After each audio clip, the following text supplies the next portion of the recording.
First, let's look at the big picture. What will this course really give you, and why is now the moment to incorporate neuromarketing into your work? Well, when AI first popped up, you probably felt what we all did, that rush of excitement, that finally you could have a creative partner that could move fast, save you lots of time, and help you deliver better work more efficiently. And also very, very cheaply. But then, for most of us, as it probably did for you if you're here watching this course, reality hit, right?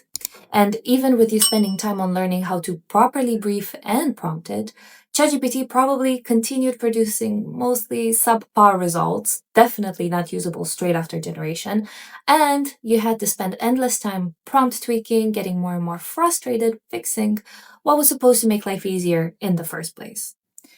We've all been there. And in fact, a lot of us are still there, feeling like we're fighting with AI for hours just to get barely usable work that we still need to spend hours tweaking afterwards. And now almost every ad or post on the internet and generally sounds the same. You can probably clock it from a mile away all over social media, that polished AI speak tone that somehow just doesn't land. And it doesn't land because it misses the emotion, the nuance, the heart. That's the ingredient that makes people truly lean in, and that neuromarketing never loses sight of. That kind of unbalanced AI generated work, instead of being connective, disconnects the audience from the brand. And of course, it doesn't yield great results either. At its worst, it can even be harmful, even to the most established of brands, as we've seen in recent campaigns. But what with AI being one of the greatest widely available tools we've had in years, if not decades, you already know that it doesn't have to be that way, and that the right training can absolutely turn AI into the efficient creative partner you hoped for, one that helps you produce stellar work consistently, no headaches or frustration required. I believe that the key to achieving this is a healthy mix of two things. On one side, thorough elite level AI training so that we make sure we're setting ourselves up for success technically. And on the other hand, neuromarketing so that we add a science backed lens that focuses AI on a clear formula that is rooted in consumer psychology and never loses the heart. Here's how we'll achieve that in this course. In this course, you'll learn the simple yet powerful basics of neuromarketing, how to think like a neuromarketer. This will make all the difference into how you prompt AI because we'll teach it how to think like a neuromarketer too. And we will focus on what makes people actually resonate with and choose your brand, looking at the psychology behind every click, every scroll, every yes. But don't worry, we'll keep it simple and focused on the main principles. And as you learn these principles, you'll use the downloadable materials from this course to feed them to AI at the same time, so that your work with AI will immediately stop generating mechanical, surface level outputs that you can't use. And when filtered through the neuromarketing lens that we're talking about, we'll start producing ideas that feel real, relevant, and alive. Using the most widely used LLM, just to keep things simple, ChatGPT, will build your own AI neuromarketing assistant, one that understands your audience's three core motivations, speaks your brand's language through the main three processing types, and helps you apply it all in a way that's simple and intuitive. By the end of our time together, you will learn a highly efficient neuromarketing framework. Don't worry, as I said, we'll keep it simple that makes your content convert with purpose at any stage of the marketing funnel. Ultimately, you'll learn how to deliver on any marketing task through streamlined, neuromarketing powered AI execution without ever losing the human touch. If that sounds good, then next I will tell you a little bit more about who I am and what I am qualified to teach you. So, a little bit about who I am and why I built this course. I'm Teodora Mishkov, an award winning neuromarketer with over 9 years of experience now, working in top agencies from London and New York. And a few years ago, I decided to go rogue and founded my own agency called the Neuro Agency, obviously focused on neuromarketing, to give everyday businesses with big ideas access to the same psychological insights that global brands absolutely rely on, but usually pay six figures for. And in the process of serving clients, I've developed a reliable AI powered system that I used again and again with great results. And that very formula is exactly what I would like to teach you here. So, this course is focused on helping you understand and apply the known core proven principles of neuromarketing to your own business or your clients without blowing a hole in anyone's budget. If that sounds good to you, then let's next have a look at the structure of the course and exactly what you'll be learning across each of our 6 modules together. All right, so here's a quick look at what you learn inside the course. As you can see, we have 6 modules together. The ones in the beginning are a little bit meatier, as we will be learning the neuromarketing principles that we were talking about. But then, as we focus more on crafting your AI assistant, it'll get lighter and lighter. Just to clarify, throughout all of these modules, you'll get downloadables with advanced prompts that you can keep on your machine and use forever. And we'll have interactive exercises and demos as well, all done with ChatGPT. And those will allow you to instantly see how these concepts and the prompts apply practically to you and your work, so we never lose ourselves in too much theoretical speak. So, in Module 1, you'll get your quick introduction to neuromarketing and dive straight into your very first quick win exercise, your first little taste of Neuro AI in action, and your first downloadable prompt. Then, in Module 2, we'll explore the 3 motivation types, what actually drives people to say yes to any product or service, and you'll learn how to use that in all of your marketing from now on using AI prompts. In Module 3, we'll look at the 3 processing types, basically how people see, hear, and feel information differently, and how to craft content that really lands with your audience without unknowingly alienating any segments. Then Module 4 is where it all comes together. You'll combine everything, the 3 motivation types, the 3 processing types, into your own customer psychology matrix. And that is a tool that you can literally use forever to make sure your content always covers all the bases. Then in Module 5, we'll train your AI to think like a top tier neuromarketer, the step that this whole course is building towards. You'll build your personalized neuro assistant in ChatGPT that helps you apply all of these insights automatically whenever you need it to. And then finally, in Module 6, we'll get super practical. We'll take everything you've learned and identify the easy ways to apply it to different parts of your marketing projects, what you've got going on at the moment, so you live inspired and with a process that you can actually use in your work every single day without feeling overwhelmed in the beginning. Okay, so that's your overview. Those are all of our 6 modules, and I hope it all sounds really good and exciting to you, especially considering the deliverables and the prompts that you will be able to collect along the way. Up next is your very first Neuro AI quick win. Let's go.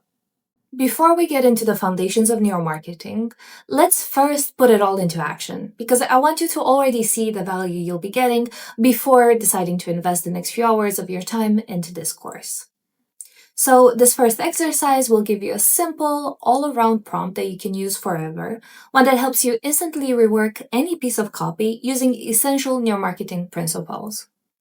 For now, I just want you to see the difference, so we'll get into exactly what it's doing and why later. But for now, I just want you to get a sense of the range of results we're talking about here, and so that you can see the difference between basic marketing and neuromarketing. So here's what I'd like to ask you to do. Select all the text from a home page. It could be your businesses, your competitors, a random one, it's really up to you. And drop it into ChatGPT alongside the prompt from Download 1. It should be available for you to download as a resource in this lecture. You can save this prompt as a quick hack that will help you bring psychology and persuasion into your writing super effortlessly, making it more emotionally engaging, more human, and more effective on the fly. Let's quickly do this together. Okay, so here is download 1, your essential neuro prompt for more persuasive copy. This prompt is really in-depth. As you can see, it's got 4 pages of briefing, and you can just use it straight away to improve any piece of copy you've got: landing pages, ads, website copy, voiceovers, absolutely anything. So you can either download it and paste it straight into ChatGPT as a PDF, or you can just select the text, copy and paste it into ChatGPT to use it But for now, I've just pasted the whole PDF in here. And the copy that I would like to work on today is a piece of copy, a voiceover that one of my clients who has a soft drinks company created. So this is the copy that they had before I started working with them. Obviously, I've changed the name of the product, but I just thought it would be really helpful to use this one because it's got some really clear, obvious issues. So just quickly to read through it. Introducing Fizora Smarter Sparkling Drink. Naturally formulated with real fruit extracts, no artificial sweeteners, and just 35 calories per can. Designed for health conscious consumers seeking a cleaner alternative to traditional soft drinks.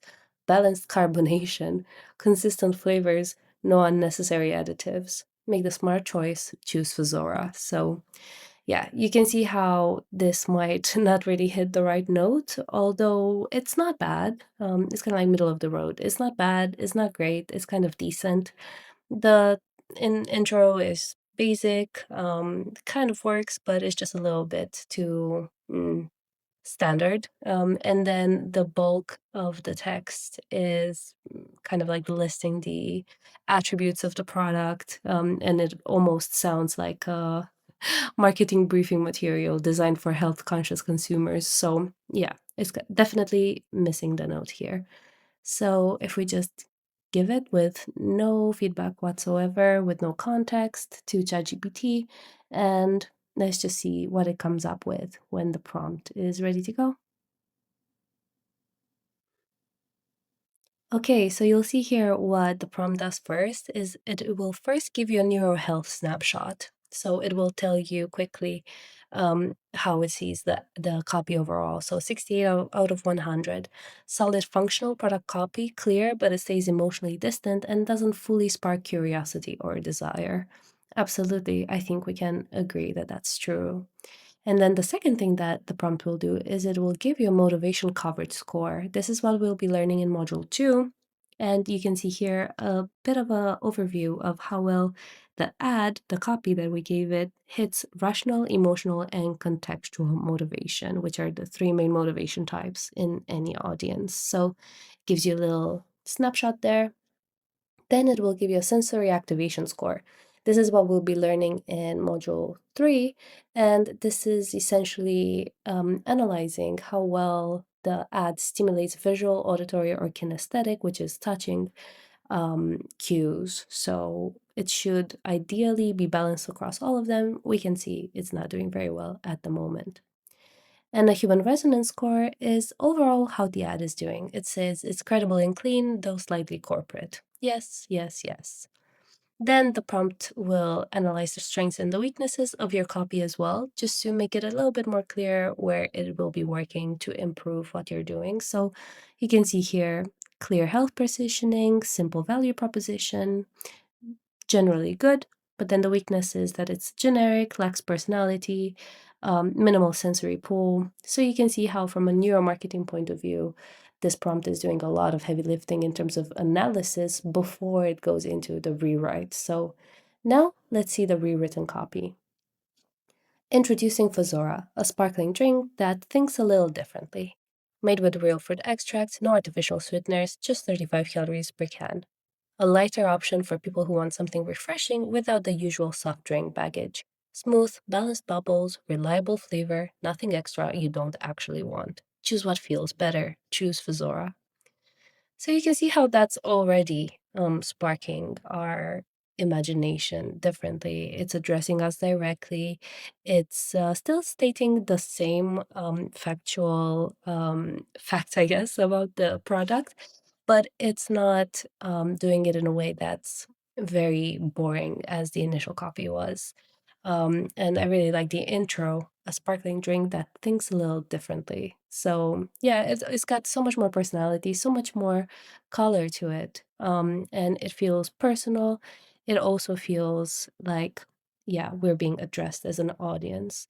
Um, so this is what the prompt can do without any sort of introduction to Fuzora, what the brand is actually like, what we would like it to do, absolutely no context, right? So you can really imagine if already the rewritten copy is so much better, so much more engaging from a motivational point of view, from a sensory point of view.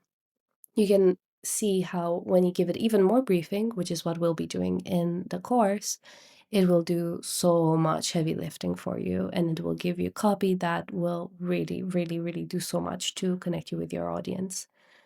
So, yeah, this is what neuromarketing can do when combined with AI. So now that we've got a good sense of what neuromarketing and AI can do for us practically, let's clear something up because let me tell you, there are a lot of misconceptions around the term neuromarketing. When people hear the word, they often imagine manipulation, right? Because it's said in the same breath as persuasion.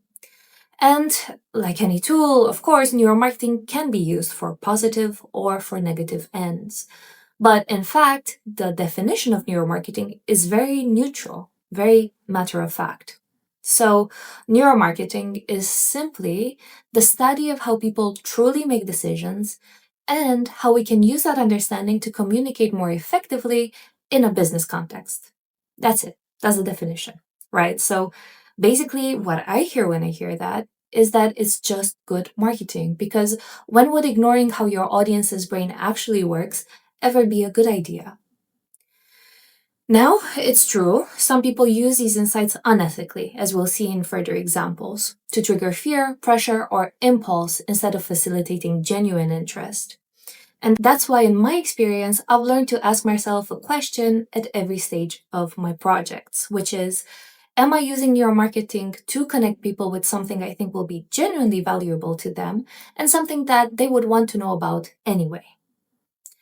In my experience, it's also very important for us to reassess ethics on a project by project basis. What is the what is the industry? What is the audience? What is the product that our client is looking to promote?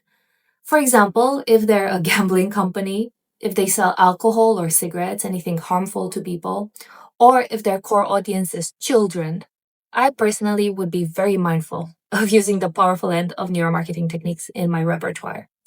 Of course, it's up to each of us to decide where we draw that line. But that being said, while still respecting our audience's autonomy, we can absolutely use neuromarketing to give ourselves the best chance of success in a noisy world, to help people discover products and ideas that we believe will genuinely help them, or we can use it to manipulate them for short term gain. We're here for the first path, the one that brings the human touch back into marketing for good outcomes all around. And that's the real power of neuromarketing: connection, not control. Okay, now that we've cleared that up, let's have a look at how neuromarketing first started and why its beginning days actually have a lot to do with it being labeled manipulation. So, as it turns out, neuromarketing actually started with a little bit of mystery and a whole lot of misunderstanding. Back in the 1950s, a marketing researcher named James Vickery claimed that he'd flashed hidden messages like drink Coca Cola and eat popcorn in a movie theater. Too fast for people to consciously notice, but just fast enough that sales had supposedly jumped as a result.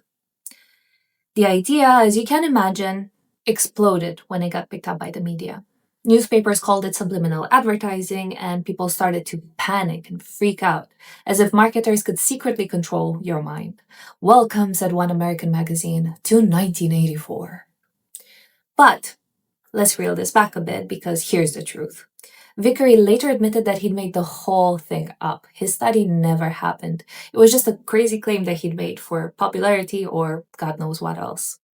Still, that moment changed marketing forever because it sparked a new question in the collective consciousness, which is, can we really understand what happens inside the brain when people make decisions?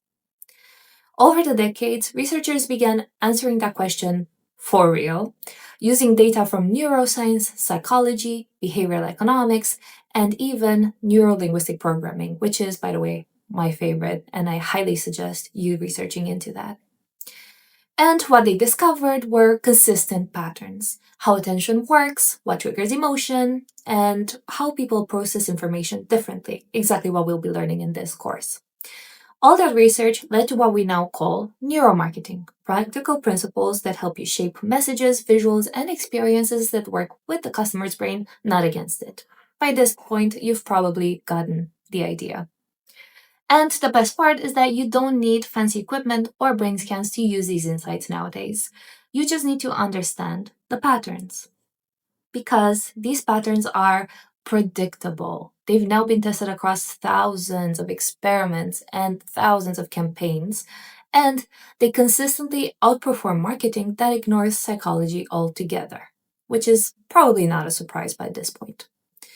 And before you ask, yes, these principles apply to both B2C and B2B because the human brain is the same in both audiences. So today, for practical, ethical marketers, neuromarketing isn't about hidden tricks or under the radar manipulation as it was for James Vickery. It's about using real science to make your marketing clearer, smarter, and far more effective, the way our brains are naturally wired to respond. And now that AI is in the mix as well, it's easier than ever to put systems in place that ensure your communications connect with your audience more of the time. Systems such as our upcoming Neuro GPT.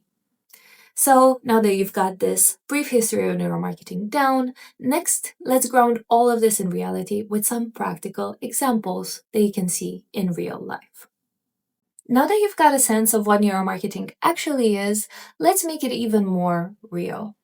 Because the truth is, you already experience it in every single day, in restaurants, when you're on your phone, and in normal everyday life. So let's look at a few quick examples that show just how often and how common intentional uses of psychology are shaping our decisions. Let's start with example one, the menu without dollar signs. So, have you ever noticed how higher end places often remove the currency signs from their menus?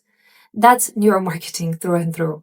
When we see the currency symbol, it activates what's called the pain of paying, the same part of the brain that is actually linked to physical discomfort. So take the dollar sign away, and that tiny moment of friction disappears. We spend more freely, and the meal feels more enjoyable as a result. This one is a perfect example of how design can shape experience quietly but predictably. It's very subtle, right? Next, let's have a look at one of the darker applications of neuromarketing. In our second example, the red notification dot. Because, as we've noticed and mentioned, the truth is not every business uses this knowledge responsibly. So think about that little red notification dot on your phone. It's definitely not there by accident. Red is the color that grabs attention the fastest. It triggers urgency, alertness, and even elicits a subtle stress response. Now, combine that with what's called variable reward, meaning every time you tap, you don't know what you're going to get. Is it going to be a message from your friend? Is it going to be a new business opportunity? Is it just going to be spam? You don't know. And that unpredictability keeps your brain hooked. Is the same principle that powers slot machine and social media alike. So it's mega powerful and they know exactly what they're doing. The result of them using this effect is that you keep checking your phone, even when you don't need to. To follow that one, let's move on to example number 3, a great positive example of neuromarketing in action, just to wrap it up nicely. Spotify Wrapped. You know, that end of the year summary that everyone shares on social media of their top artists, top songs of the year, etc. On the surface, it's just a fun recap of your listening habits, but psychologically, it's doing several clever things, working on quite a few levels at the same time. It's a really inspiring example for us, neuromarketers. So, first, it taps into emotional validation. We love seeing ourselves reflected back through data. It feels personal, and our brains reward that sense of recognition. Second, it plays on social proof. It's designed to be shared. When we post it, we're not just sharing music tastes, we're signaling identity and belonging, even coolness, right? And finally, it's deeply contextual. It connects to your own year, your memories, your moments. And that's what makes it irresistible to revisit because it starts you thinking about your memories. Neuromarketing studies show that self referential content, anything that's about you, activates the same reward centers in the brain as pleasure or achievement. So, powerful stuff again. And people don't just look at their Spotify wrapped, they feel it. And that emotional connection is exactly why it spreads super naturally on social media and generally. This is a great example of neuromarketing done beautifully because I, like many others, look forward to it. We look forward to a marketing campaign as one of the highlights of our year, right? And it does great things for Spotify's brand, of course, because it's incredibly aligned with what they're doing. So, those are your examples, and hopefully by now you're getting a really clear image of the range of things that neuromarketing can be applied to and that your NeuroGPT will be able to help you create. Let's root all of this knowledge back into what it means for you and how you should approach this course to get the most out of it. Of course, this is just a suggestion, but I think it might be very helpful as we wrap up Module 1 to think of this course as offering you an AI powered shift in perspective. That's how I think of it anyway, because we're moving away from guessing what will connect with our audiences, from logic only marketing that's flat and boring, sorry, and from strategies that ignore how people actually think and actually feel. Our paradigm shift is towards better. From here on out, everything we do will be rooted in consumer psychology and evidence, combining neuromarketing structure and creativity to make your marketing more human, more intentional, and more effective. And of course, we'll also learn how to implement clear AI frameworks for day to day tasks to make results more predictable. As you apply these tools, always come back to why you're using them. Hopefully, not to manipulate, but to connect and to create real value. Next, we're finally ready to wrap up Module 1. All right, so let's take a quick look at what you've learned so far as we close up Module 1. You now know what neuromarketing actually is and why it can provide you with a real framework for understanding how your audience thinks and decides. We also explored a bit of the history behind it and looked at what neuromarketing looks like in practice, from little nudges to campaign examples. And you even used your first Neuro AI prompt that you can use and reuse to quickly improve your copy on the fly whenever you want. The big takeaway is that neuromarketing is really just about great communication, understanding people deeply, and using that insight ethically to create work that connects and performs. So, congrats! Give yourself a little pat on the back for completing Module 1. And now, with that firm foundation in place, we're ready to move into Module 2 and start getting a little bit more specific. But first, let's see what you'll need to have handy before we get started. So, we're ready to get into the meat of the course. And to get started, all you need is your device, your laptop, your tablet, even your phone, and a free ChatGPT account. Why are we using ChatGPT? Well, simply because it's the most popular and widely used LLM. But of course, if you prefer any of the other ones, please feel free to use them instead. All the materials in this course will absolutely work as if you're using ChatGPT.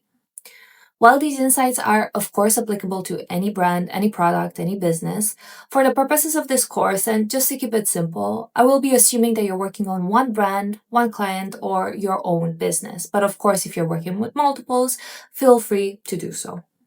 So it'll be helpful to have handy the most important marketing documents that you've got so far, which could be any brand guidelines, any tone of voice, brand story, mission, vision, values, persona work, maybe even some examples of copy from your website, your socials, emails, ads, etc., etc. But if you don't have all of that handy, it's really no stress. We'll just work with what you have, or even examples that we've pulled from competitors on the internet. The NeuroGPT is designed to give you great results even if you don't have that much documentation to feed it. Although with AI, of course, the more data, the better. This course is about learning by doing, so you'll be using what you already have and improving it step by step. So we'll just work with what you have, no stress.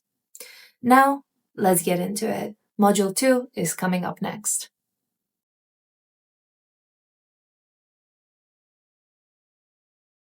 Welcome to Module 2. In this module, you're going to learn why different people respond to the same message in completely different ways and how to account for that when you're creating marketing. We'll start by reframing how decisions actually happen in the human brain, not in theory, but in a way that explains real behavior, why people say one thing, do another, and often can't fully explain their own choices. From there, we'll introduce a simple but powerful framework, the three core motivation types: rational, emotional, and contextual. You'll learn how to spot each one through the language people use, the things they care about the most, and the things they're most motivated to avoid. You'll also turn the lens inward because your own dominant motivation shapes how you communicate, often without you realizing it. We'll identify those natural biases so you can become a more well rounded marketer and design communication that doesn't consistently favor one type at the expense of others. Finally, you'll use AI to apply this framework in practice. You'll get two reusable prompts. One helps you identify motivation patterns in any business's audience, adapting the principles specifically to that context rather than applying them generically. The other helps you identify motivation types in any individual, yourself, colleagues, or clients. This is useful for strengthening your overall marketing instinct and understanding how to communicate more effectively with different individuals. Once you have both, your messaging can speak to a wider range of people and resonate much more deeply. Let's get started. Most of us like to think that our decisions are logical, that we weigh the pros and cons and choose the best, most sensible option after thorough, rational deliberation. But modern neuroscience and decades of behavioral research tells us that most of our choices actually start with emotion, not rationality. I've included some references on the slide if you'd like to check the sources behind this. But first, let me clarify that idea with an extreme scenario. It will show you the mechanism behind how people make decisions, and that example is aphobia. So, if you imagine when an arachnophobic sees a spider, they don't really first think, oh, a spider. I don't like spiders. Let me start screaming then, right? That's not how it works. They see the stimulus of the spider and they react immediately, irrepressibly. And when you tell them that it's just a poor little spider and that it can't hurt them, even they will tell you, I know it's harmless and I know that it doesn't really make sense, but I just can't help my reaction, right? So now that's a blown up example, but it's just an extreme where we can start to see how we make decisions even in normal scenarios. Is the same mechanism at play: stimulus, emotion, reaction. The brain's emotional center, the limbic system, fires before the rational parts of the brain ever get involved. This has been shown repeatedly in neuroscience and decision making research. So, it's not really a guess or wishful thinking, it's something that's been proven. And this is why some of the world's most influential psychologists describe rational thinking not as the driver of decisions, but as the storyteller that explains them afterward. So here's how we make decision in the overwhelming majority of cases. We feel something first, we act, and then our logical brain steps in to post rationalize it and make it sound reasonable. I know that it sounds unsettling to most people, and we're veering into spirituality here, but it's the simple truth of how we work. And that's why the most persuasive, effective marketing doesn't start with data, statistics, product features, or other minute details. It meets audiences where they are, and it starts with emotion. Then it gives logic a reason to agree. So, now that you understand the core concept of how we make decisions, let's get into one of the most transformational concepts from neuromarketing: the three core motivation types. This is what we'll be focusing on in this module, and this will be absolutely transformational to how you approach marketing from now on. Let's do it. Every choice we make, from the coffee we buy to the job contracts that we sign, can be traced back to three core motivations: rational, emotional, and contextual. We all have all three, but depending on the situation, our personality, the time of day, or even whether we've had our coffee yet, we generally tend to lean more towards one of them. We'll get into the different motivations in detail next, but just to give you a quick overview. Rational motivation is all about logic, value, proof, and performance. Emotional motivation is all about feeling. Think belonging, connection, safety. And contextual motivation is all about relevance, how things fit into our world, status, rankings, identity. Your audience always has all three represented in a percentage mix, but depending on your product, your industry, and the context of the decision, one usually leads. Understanding how each motivation can be spoken to via your marketing in many different creative ways helps you write, design, and prompt AI in a way that resonates across the psychological board. And that's the real goal here. Managing somehow to speak to everyone at the same time. Balance. Because we don't want to neglect any segment of our audience. That downstream can lead to some catastrophic results, including low conversion rates, low ROI, wasted budget. Now, in the next slide, let's look at the motivation types side by side.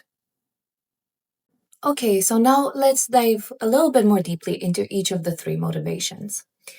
First, we've got rational, right? They're driven by rational thinking, as we've mentioned.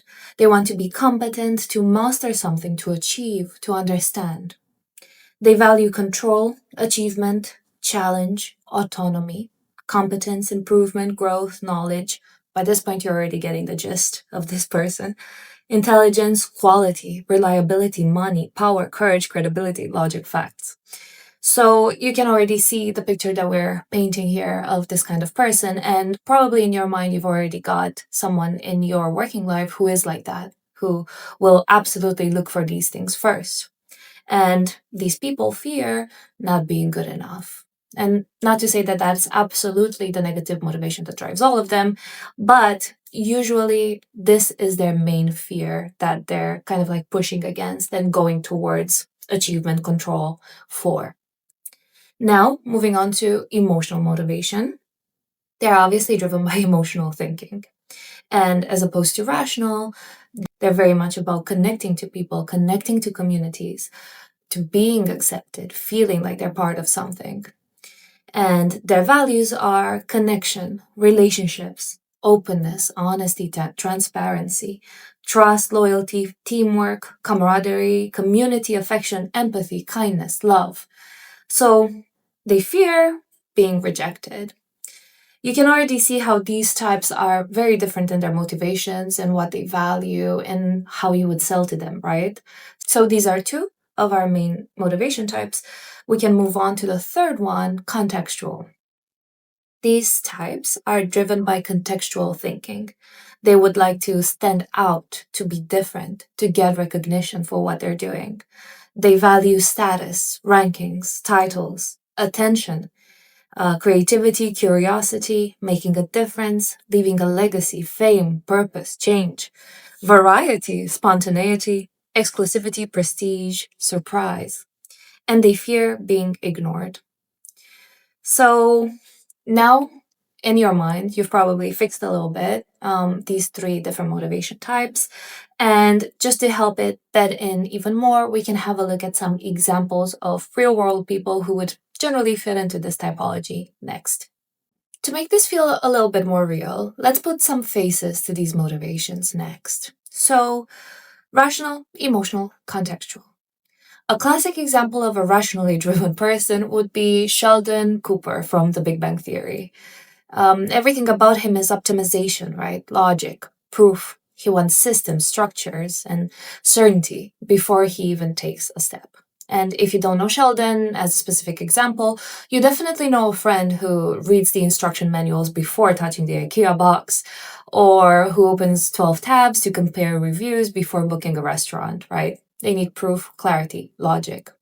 And from a marketing point of view, this is the kind of person who feels calmer when you give them clarity.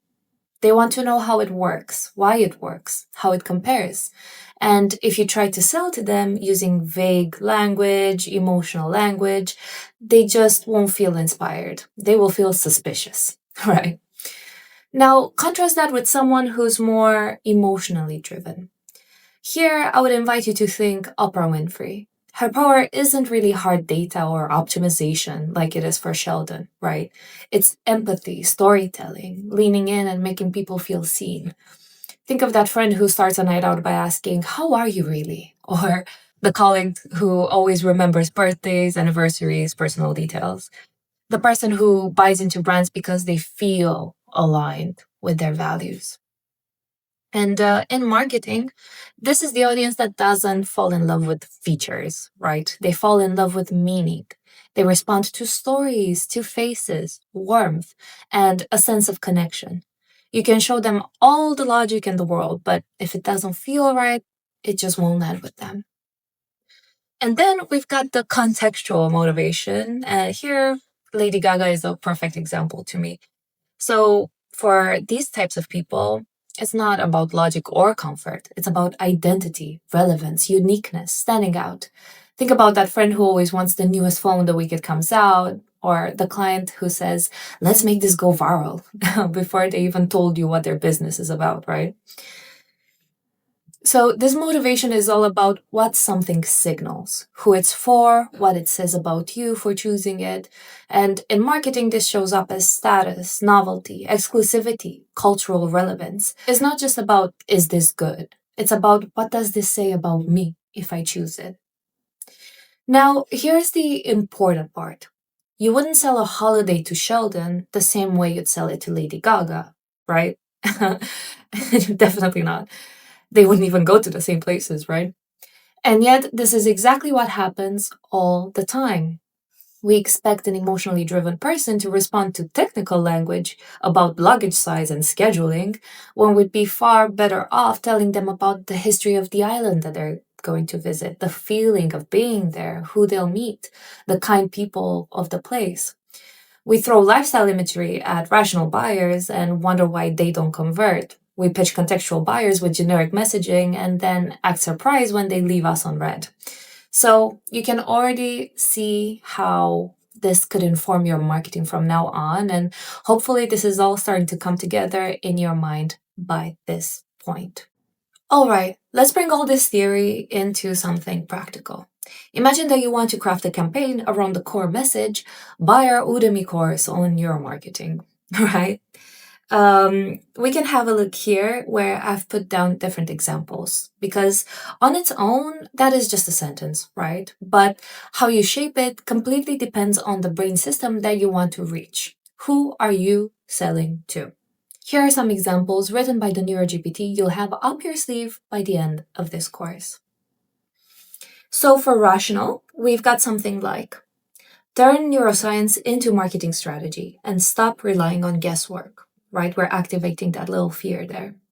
Learn the proven frameworks that give you clarity, confidence, and measurable improvements so your results finally match your ambition. Okay, you can hopefully already pick up on the little things that we did there to appeal to rational people. Next, emotional. Create marketing that feels human again. Build campaigns that connect deeply, not through pressure or tricks, but through empathy. So your audience feels seen and you feel proud of what you put out into the world. Right? Very different motivation types. And this will speak to very different people, right? Imagine if you use this emotional copy alone, right? And that was your hero messaging. What would a rational person think about that? Would they respond? Probably not. Then we've got the contextual example. To stay relevant, you need to stay on top of your game. Learn the neuromarketing tools top creators use to grab attention and keep it so your work gets noticed, your ideas spread, and your voice never fades into the noise. So, as you can see, it's the same core message, but expressed through three different neural pathways, three different angles that will land with three different types of people. Now, the examples that I'm showing you here are intentionally obvious and a little bit heavy handed because I want to make the distinction as clear as possible for you right now as you're learning. But of course, as we move into execution in the real world, you have options. You can test three strongly skewed angles, such as this, or you can soften them to be a bit less polarizing, to be a bit more mass market appeal.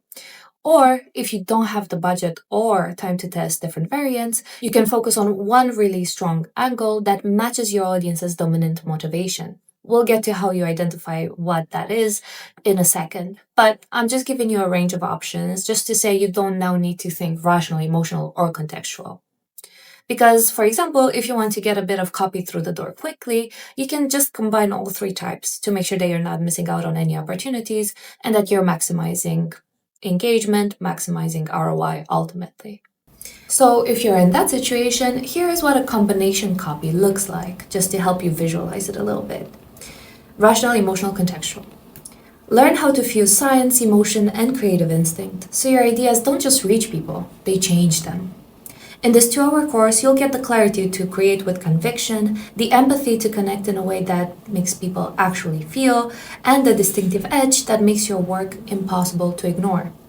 Because when you understand how people think, feel, and behave, your marketing stops pushing and starts pulling. So, by now, having seen these different types and how they express themselves through marketing work, you've probably noticed that you have a preference to one of them.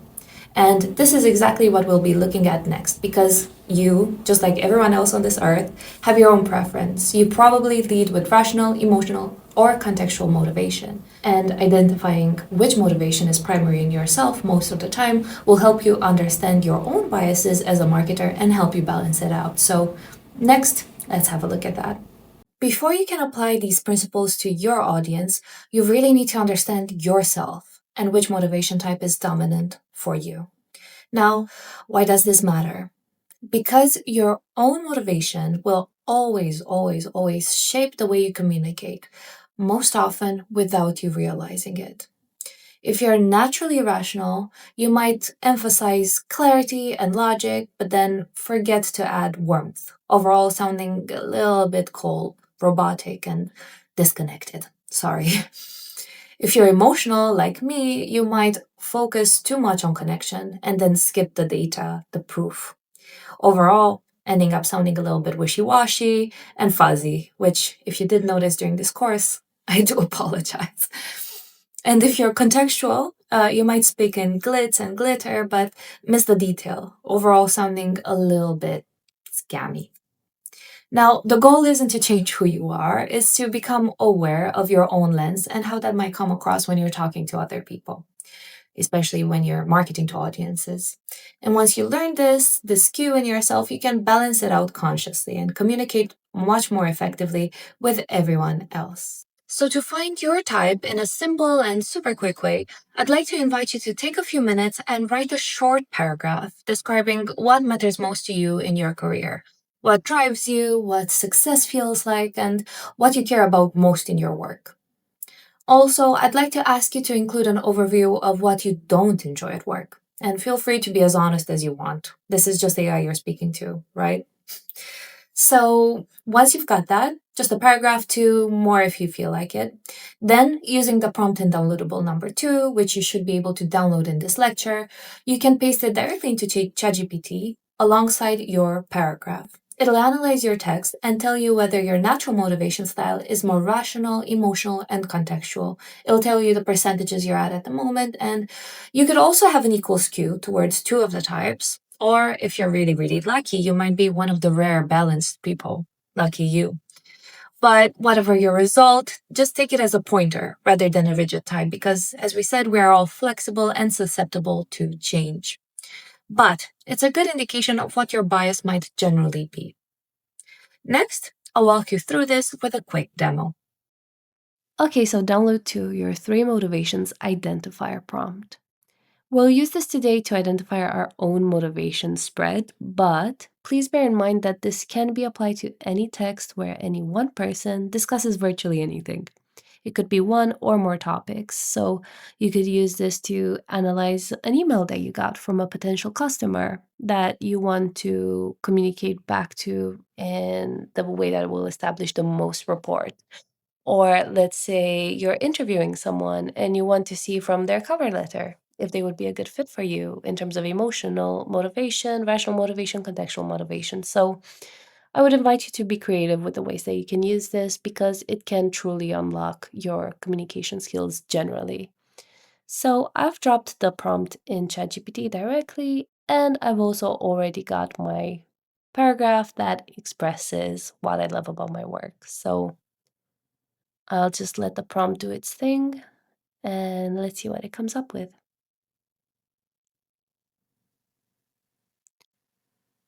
All right, so what it will first give you is a motivation snapshot. It will give you an executive summary of what your dominant type is and just a little idea of what that means.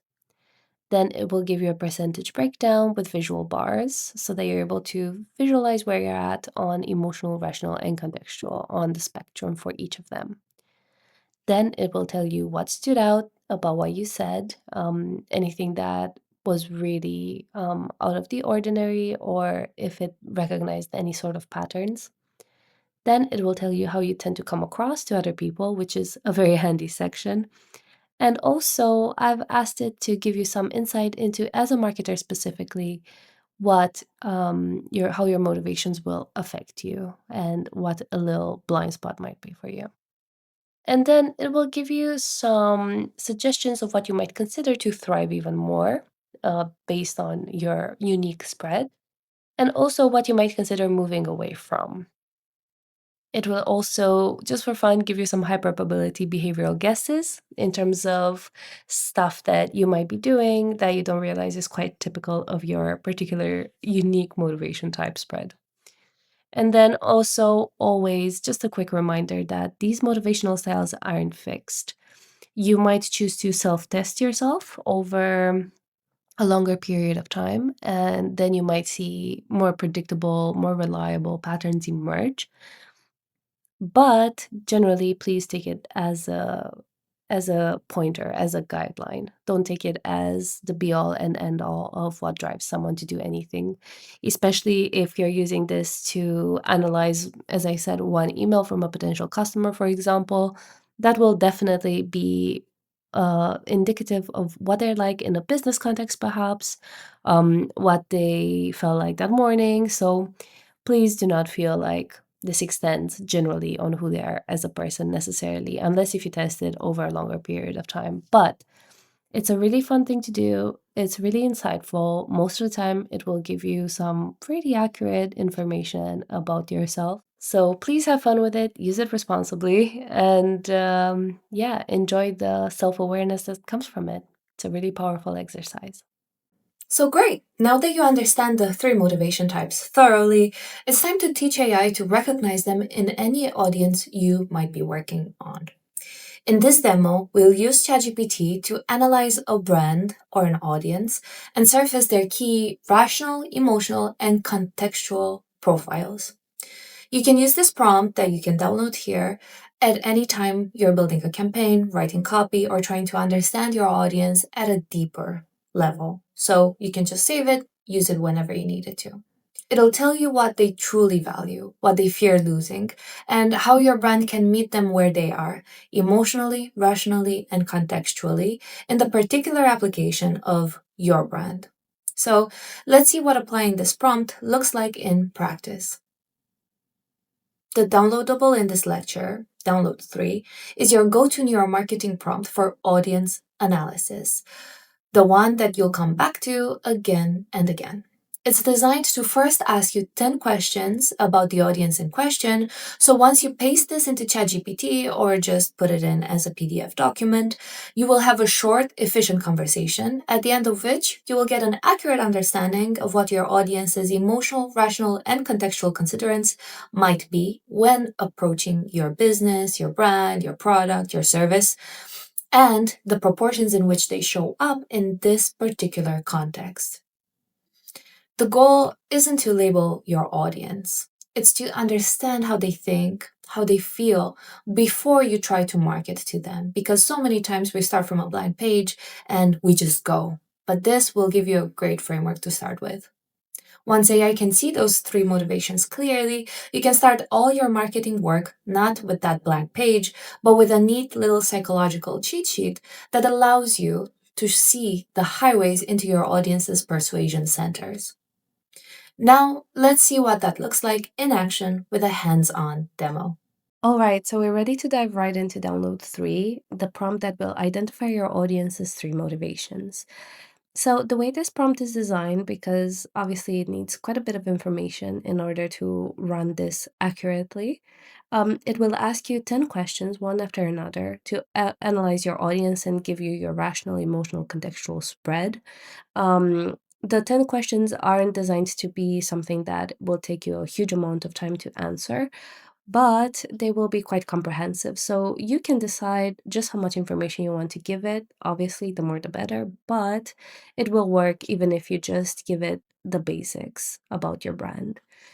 If you don't feel like asking all the 10 questions one by one, you can also tell it, just tell me roughly what you need and I'll give it to you. Or feel free to just put the prompt in and say, let's just analyze this one document that I have. So it will really work with you no matter what you give it, and it will give you a confidence score as well so that you're aware if you should give it more information to get a more accurate insight or if you just want something lighter. So I've already dropped my prompt into ChatGPT and I will just feed it to it and it will know to ask me the first question straight away. Let's just wait for it to analyze it first. Yeah, so let's go. I think for this one, I will just go ahead with Fazora, if you remember our um, soft drink client with the fake name. So I will just answer the questions from that perspective because I think it's easy for all of us to follow. So, question one: what is the product, service, or the brand that you want to analyze the audience of? So I'll just give short descriptions so that this doesn't take ages and just to give you a sense of how this prompt works. So I'll say Fizora, a soft drinks company. Um, it's a friendly brand focused on healthy beverages, low calories, and good ingredients. Okay. Question two: what's the rough price point or level of commitment involved? So I'll say this is mid range towards premium, impulse buy, because this will generally be right next to the checkout spots. So,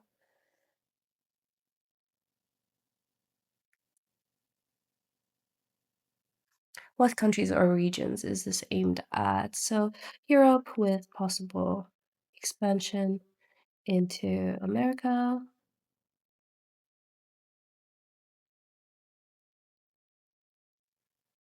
Da-da-da-da-da.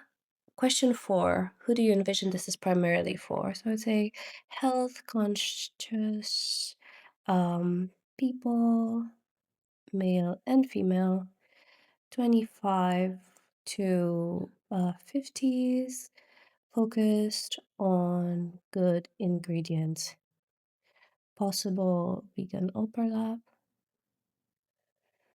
Um, and I think for now, I'm happy to just give it this amount. But obviously, for this question, you can add something like if you have any persona documents, any strategy documents. So obviously, answer as you would like. Question five: how would you describe the brand's current positioning or tone? So for now, I would say it's premium, but still developing. Tone of voice is mostly science-based with a bit of fun bubbliness.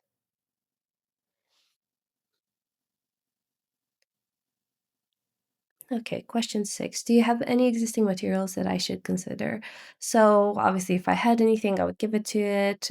You can give it even just a link to the website of your business, any brand docs, any website copy, any ads, anything that you would like ChatGPT to consider. Um, Obviously, at the end of this course, we will put all of these all of these prompts together, so you will be able to have it all in a system where ChatGPT will already know everything there is to know about your brand. But if you want to use this as just the one-off, obviously you would just give it all this data information in here. So I'll just say not yet. Okay, question seven. Is there anything that has clearly worked well so far? Um, No, let's say no.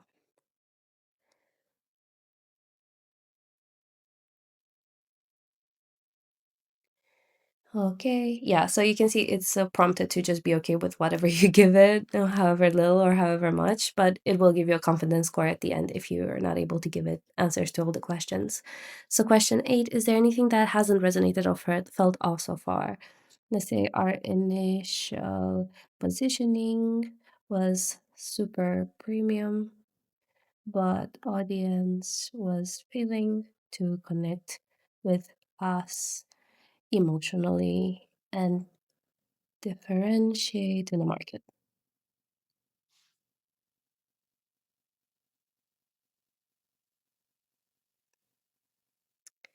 Yeah, so it will already give you a little bit of a strategy level conversation. Question 9, in what context do people usually encounter or consider this offer? Let's say Holland and Barrett in the UK, health stores, and from next quarter, also Whole Foods. Um, high-end health store shelves. That's it. Okay, and then question 10, it will ask you what alternatives do people usually compare this to? So, what is the context that people will make this choice in? So, let's say um, usually on the shelf with five or seven similar brands. Um, Kombucha mostly, but also local flavored drink options. Okay, so that was our 10 questions. We gave it obviously not very much, but let's just see what it comes up with because it will now run the prompt for us. Okay, so now it's obviously run the whole prompt for us. You can see the analysis is quite comprehensive. It's still going. So first you will get a motivation snapshot. This will be a quick overall read of what the audience sounds like. So it says your audience looks primarily rational, health driven, but emotional reassurance and identity status cues still matter, especially in premium health retail. Interesting.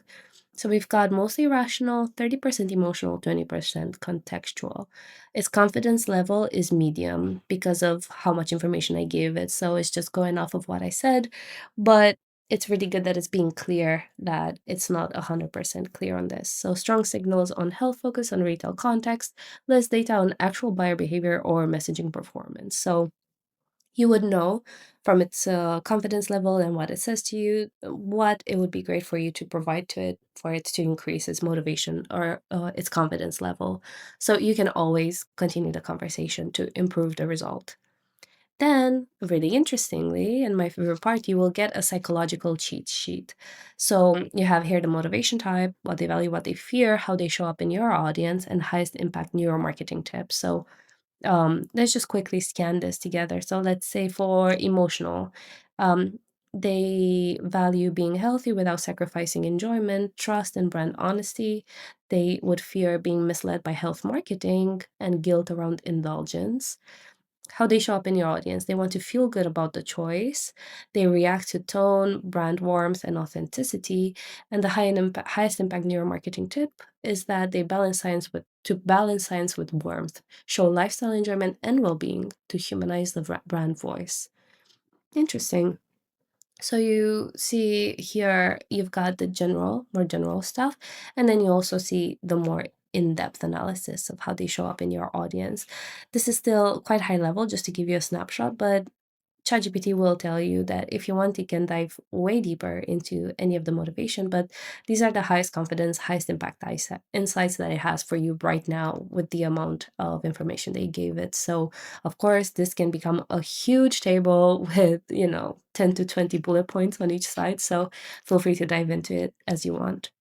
Then we've got the decision logic summary from a neuromarketing lens. So it will have a look at the funnel, the marketing funnel, the famed marketing funnel, and give you just a bit of insight into how to take them from awareness to curiosity, curiosity to confidence, and confidence to action. So it will give you some really, really good tips and insights into what this audience will be thinking at each stage of the decision making process through their particular motivation types. So that's super interesting and very useful to attack on multiple levels.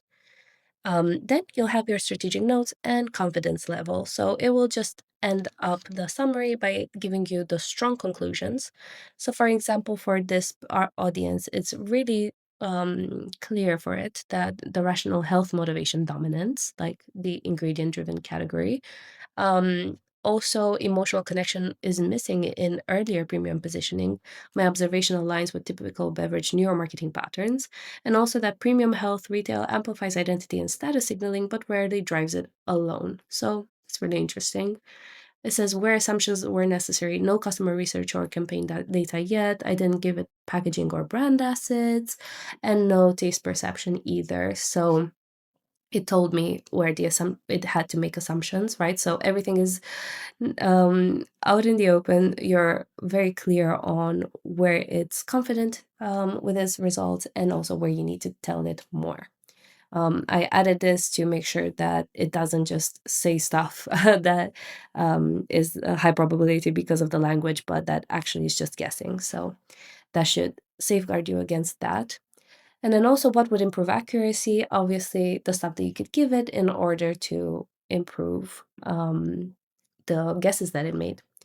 So, then it will tell you what it can do next. I really suggest to dive either deeper into the psychological cheat sheet, or you could also just give it more information to increase that confidence level.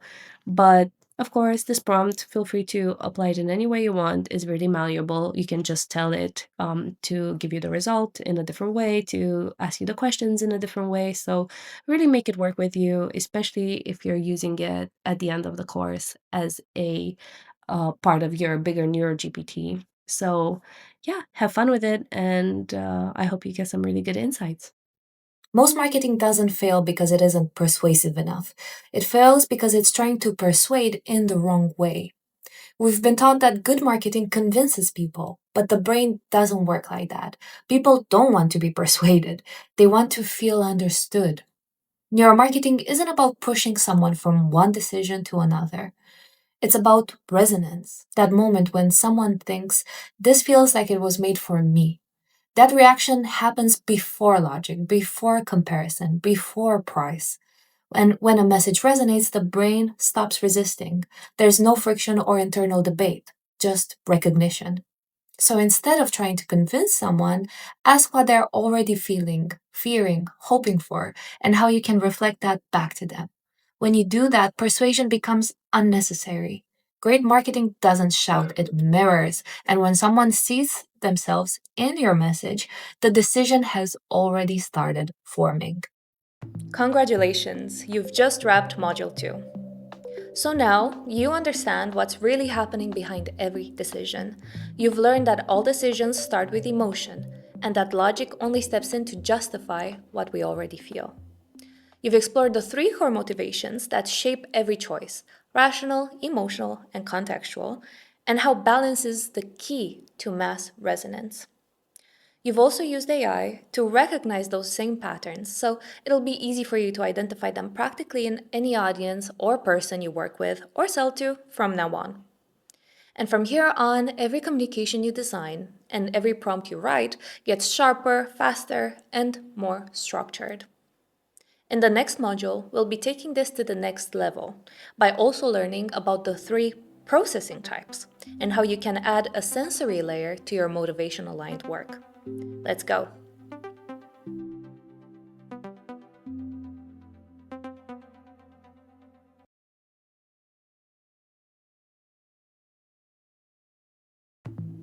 Welcome to Module 3. In the last module, we focused on why people are motivated to act.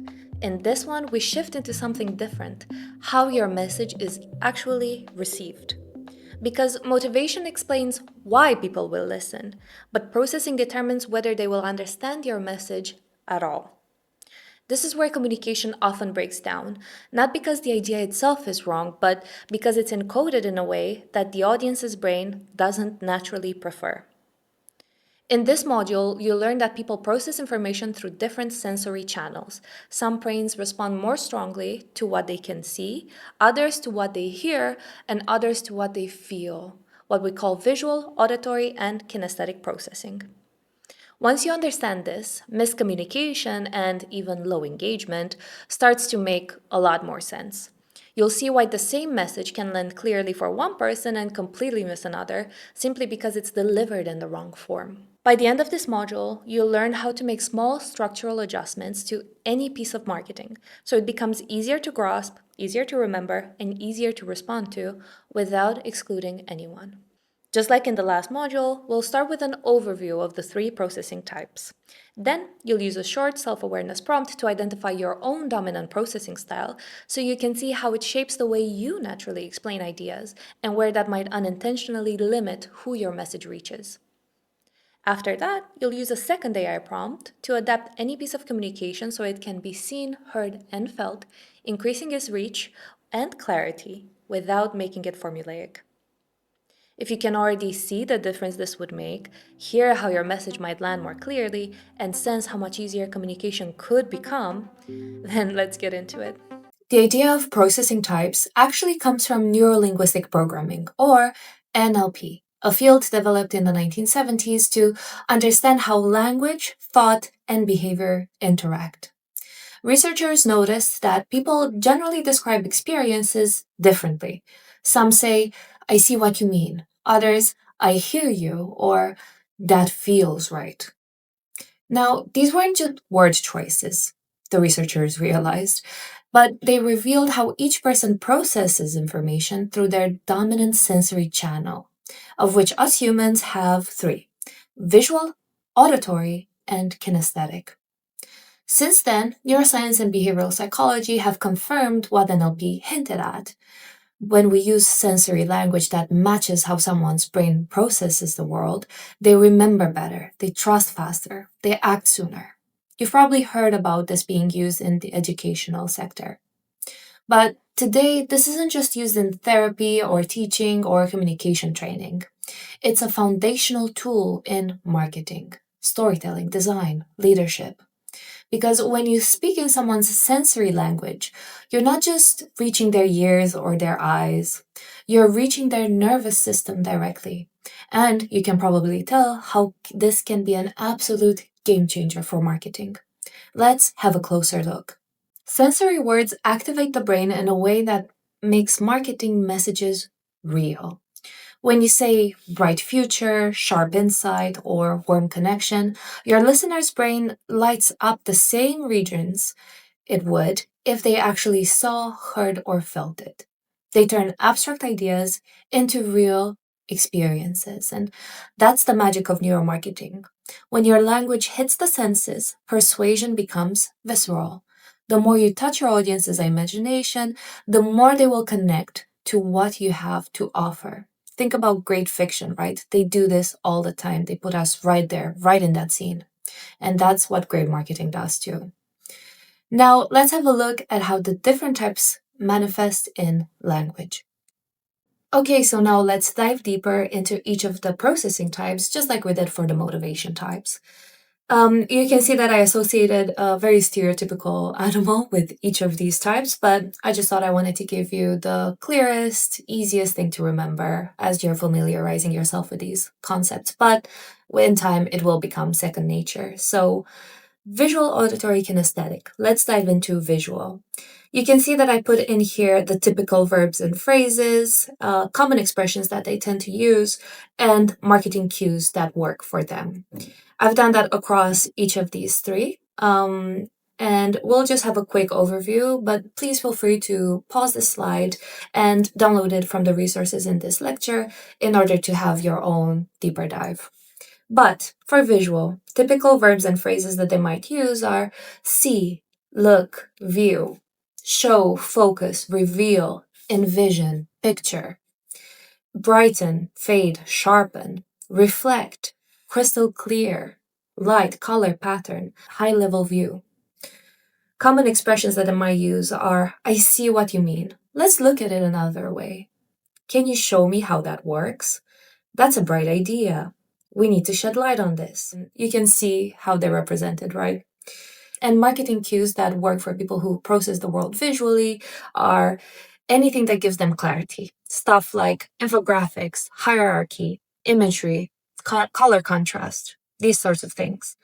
Visual metaphors that work for them are painting a picture, bringing it into focus, right? So you're learning how to speak their language, how to attract their attention. And clean, structured copy with spatial logic. First, next, finally, right? So think something that they can visualize simply, that they can hold in their hand as a picture. Now, as we're moving on to auditory, we've got typical verbs and phrases. Hear, listen, tell, say, tune in, silent, loud, echo, tone, harmony, rhythm, frequency, debate, whisper, speak. For common expressions, we've got stuff like, that sounds right. I hear what you're saying. Let's talk it through. This doesn't resonate with me. It's been ringing in my head all day. So they would absolutely say stuff like this in conversation with you, or in a speech, or in a business context. And that's how you identify them. Marketing cues that work for auditory people are catchy headlines, right? Rhythm, repetition, sonic phrasing, stuff like, I'm loving it, right? That will absolutely stick with them. Conversational tone, call and response structure, voice, audio, music integration, podcasts, slogans, right? So you get the idea. And then for kinesthetic, which is feeling, right? Touch, smell, taste. We've got typical verbs and phrases feel, grasp, touch, hold, pull, flow, pressure, grounded, balance, friction, release, smooth, right? Stuff like that. And then common expressions are that feels right for me, or I can't quite put my finger on it. Let's dive in. It hit me hard. Marketing cues that work for kinesthetic people are emotional language, storytelling, tactile metaphors, anything that makes them feel like they can understand physically what you're saying. Descriptions that evoke physical or emotional sensations, flowing structure with movement and momentum, stuff like step into, get started, feel the shift. So you can see how writing copy with this in mind, or making sure CTAs are represented across visual, auditory, or kinesthetic language, and so many other applications. Next, let's make this all more practical by moving into AI application. First, we'll have a look at which type you are. Now we'll do the same thing that we did for the three motivation types. A little self awareness exercise to find out your own predominant processing style. As it was before, it'll be very useful to tell what your bias is and be aware of it. So I would like to invite you to take a moment and just absorb the room that you're in. Have a look around you and let the sounds, the smells, the sights all just seep into your consciousness. And without overthinking it, I would like to invite you to take a piece of paper, open up a blank note, and write down what you are noticing. Write as much as you would like to comfortably, but it would be great if you could get at least two paragraphs going so you can really feed AI enough information to give you an accurate estimation. Now, let's demo how you can use this prompt in real life and what it looks like when someone does it, e.g., me. We've got download 4, your processing type identifier prompt. This prompt, just like download 1, can actually be applied to any text where any one person discusses any one subject or more subjects, because essentially it's prompted to analyze the underlying layers of language that reveal what the processing type spread of that person is. So it will work with anything. It's best generally if you take it in a moment and you describe comprehensively one experience. So that's why I've asked you to analyze your own paragraph where you describe the room that you're in, because that will generally give you a really good sense of how you process the world around you. But obviously, it can be applied to an email that a person sent to you. It can be applied to any sort of text. So yeah, I've just dropped it straight into ChatGPT. And I've already got my paragraph describing the room around me. One really good tip for this is to simply hit dictate here and just go for a minute or 2 minutes. But I would encourage you to not go much longer than when it feels like naturally you're running out of things to say, because that might affect your results down the line. So let's just see how it analyzes what I've said. Okay, so it says I'm primarily a visual processor, and a strong kinesthetic secondary style and a lighter auditory element. So sensory snapshot, it will give you just a quick understanding percentage wise how you're doing. 60% visual, 15% auditory, 25% kinesthetic. Um, then it will tell you what the evidence from the language that you used is. So the visual signals that I used, obviously there are quite a lot of them apparently. And then I describe the space through light, color, contrast, visual composition, so classic visual dominant processing. Then I use some auditory ones and then some kinesthetic ones. So it will give you this kind of like evidence from your language analysis of why it thinks the spread is the way it is. And then it'll tell you what this is about you, what your strengths are, but what your biases might be as well, which is always the interesting part. And also gentle balancing notes. Consider when communicating how to fill those blank spots in terms of how you communicate. And then at the end, it will give you an encouraging close. Yeah, this isn't something to fix. It's just awareness. Obviously, we're all different. We're all unique in our mix. And that's the interesting part, seeing how we differ. So yeah, have fun with this prompt and feel free to use it whenever you want to maybe communicate better with other people in terms of maybe have a new member of the team. It would be helpful to understand what their spread is so that when you're translating images or ideas from your brain to theirs, you know what processing type they prefer. You can use this with clients, people in your personal life. Anything is just a very fascinating area of how the human brain works. All right, I know that this is a funny slide, but now that you know what processing type is dominant for you and a good idea of what the visual, auditory, and kinesthetic language looks like in practice, I thought it would be a fun creative stretch to bed these concepts into your mind. Of course, you can just use AI for this task, but I think that it would be interesting for you to also try to do this yourself, just to get the experience of thinking in other processing types than you're used to or prefer. If you need to, feel free to use the VAK cheat sheet slide for reference and inspiration, but I'd like to invite you to write an ad for this banana, trying to make sure that you are making it appealing to visual, auditory, and kinesthetic people alike. So take as much time as you need. You will notice that it's really strange if you're visual to market to an auditory person, if you're kinesthetic to market to a visual. So take your time and notice what's happening inside of you as you're stretching your mind and your imagination to do this task. Here's an example to stimulate your creativity, made with our shiny VAK prompt, which you'll get to download in the next lesson. Peel a banana and reality wobbles just a little. That soft whip as the skin opens, the gold glow that feels like someone turned optimism into color. Take a bite, smooth, warm, comforting, in a way your whole body hears. Congratulations, you've just traveled via fruit.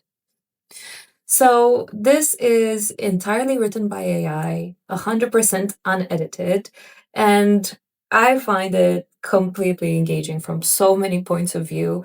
And I love the fact that it even combined kinesthetic and auditory, right? Comforting in a way your whole body hears. So, that kind of language is actually a hypnotic pattern.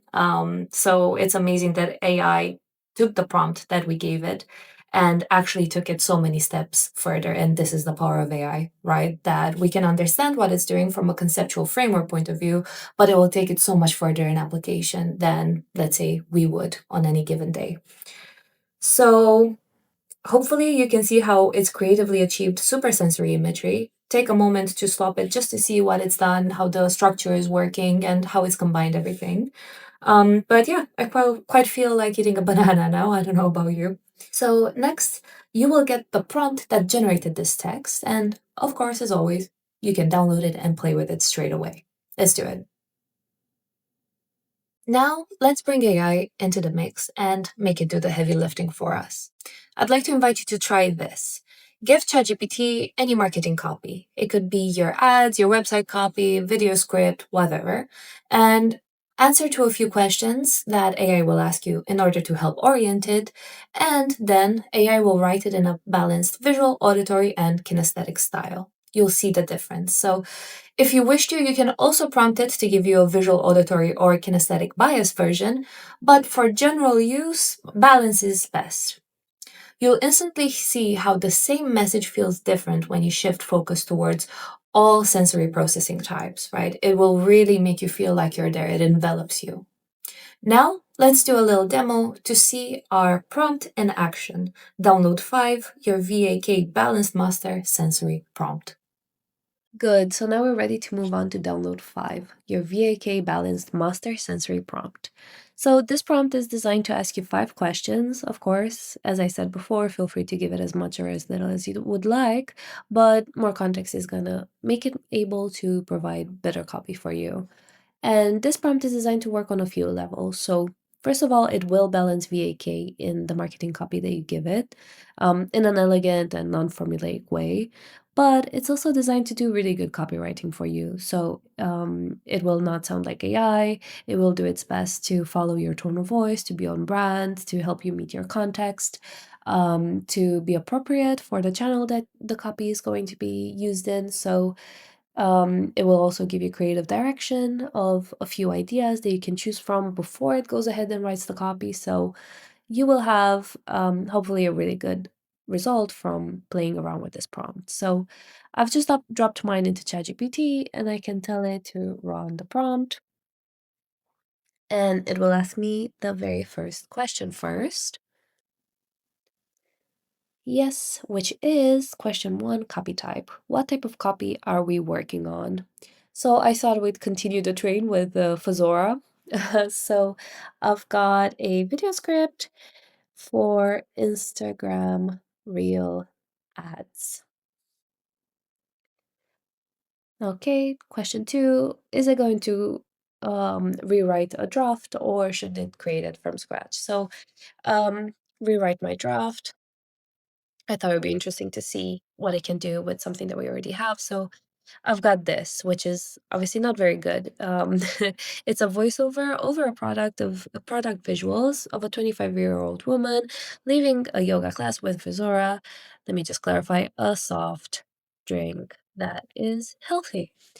So the voiceover is Fizora is a naturally formulated sparkling beverage made with real fruit extracts and no artificial sweeteners. Each can contains just 35 calories, zero synthetic colors or unnecessary additives. Balanced carbonation delivers consistent flavor without excess sugar. Designed for health-conscious consumers, Fazora offers a cleaner alternative to traditional soft drinks. Make a smarter refreshment choice with Fazora. So you can see very rational copy, doesn't really engage us emotionally, just kind of lists the assets that the product has. So I think this will be a really good one to see what the prompt can do for us. Okay, then we're moving on to question 3, delivery and context. How would you like this delivered, and is there anything else I should know before writing? So this question is set up so that it doesn't deliver, way too much copy or way too little copy compared to what you need, that it's fitting your target audience, that there are any platform nuances that it needs to know. So I can tell it real should be 15 to 20 seconds. Target audience is women in their 20s, who are high earners and have tried many other similar brands before. We need to differentiate. Yes, and then platform nuances. So yeah, we can say I enjoy a simple UGC vibe, but I want it to be elevated, not corporate sounding either. Bold scroll stoppers are good as long as long as they are elegant. Let's see what you can do with this kind of constraints. Okay, tone of voice alignment. Any preferred tone of voice or any examples of copy you would love that feel very on brand for you? So, I think I love the tone of voice that Arizona iced tea have.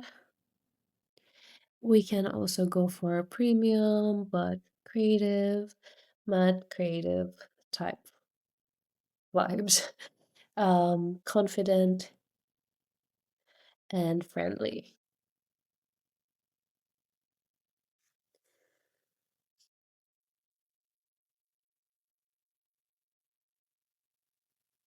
Okay, and tone flexibility. So, question five is basically meant to understand how flexible you are with the tone of voice that you've got, being slightly adjusted in order to create a stronger emotional engagement or a better visual auditory kinesthetic balance. So, I'm happy for it to just go crazy for this one so you can see just how far it can take it. But of course, feel free to choose whatever you feel is most appropriate for you and your brand. Good. So, after you answer the five questions, it will give you four distinct conceptual territories that you could follow. They're not scripts, but they're creative lenses that you can then choose from for chat to then go ahead and create. So, they're kind of like arranged in terms of like the intensity of the creative direction that it's taken. So, first one, soft power refresh, which says Fizora becomes a quiet status signal, not flashy wellness, but calm confidence. She leaves yoga, city noise fades, and the drink feels like a personal reset ritual. Okay, that's all right. Um, Quite simple, but that could work really well. Quiet status signal is contextual as well. So I like that it's already done that element, drawing upon natural neuromarketing lenses. So the second one is you've outgrown basic drinks. Ooh, this speaks to women who've tried everything already: energy drinks, kombuchas, diet sodas. Visora lands the upgrade moment: less compromise, more intention, a solid flex without the preachy wellness tone. Wow, I really, really love that actually. Amazing, because we're also talking to women in their 20s, so they're always looking for these signals that they've elevated, that they're using better brands and that they've grown up. So interesting. I love that angle. Angle 3, micro luxury break. Position the drink like a small daily indulgence, the sensory pause between obligations. Think tactile condensation on the can, quiet fizz, post yoga glow, almost cinematic calm in a busy life. Yeah, that can work, but I feel like I've seen that before. And then for the anti wellness drink, ooh, playful rebellion, no guru energy, no over explaining ingredients, just clean enjoyment. Confident, slightly cheeky, signaling intelligence rather than health obsession. Wow, okay. I really love 2 and 3 because I feel like they're quite unique ones that I haven't seen before. Um, One is potentially a really good one with a quiet status signal in terms of like how we phrase it. I guess the micro luxury break is the one I don't find that strong, but I think I would prefer to go with 2. And I can tell it what I liked about it, so that it can double down on it. So I love the maturing out of drinking Coca-Cola angle. It's super strong for earning women who are always on the lookout for how they're coming across. Um, Go ahead and generate that one, and let's see. Let's see what the final copy is gonna be. So once you've chosen your angle, and of course you can choose a few of them, but it will just generate a copy, and it will also give you different variations based on different tones. So you can play with it and make sure that it strikes the right tone for you and your brand. But when it starts generating, it will first give you an executive sensory strategy. So this one is going to tell you how it's going to bed in kinesthetic, visual, and auditory cues throughout the copy in order to make sure that it's all truly relevant for this balance that we're going for. So you can see here It's primarily kinesthetic because the whole goal of this kind of campaign is an identity shift of I've moved on. It's felt before it's rational. And I love that angle. Visual cues support through lifestyle imagery. So, yeah, we're just supporting with visual cues. And then we've also got auditory elements with cadence, conversational pacing, implied inner dialogue. Um, so, yeah, it will resonate more in a real voiceover context. So, you can see it's really thinking about how will this copy be used in practice and how it can use kinesthetic visual auditory elements to support that naturally.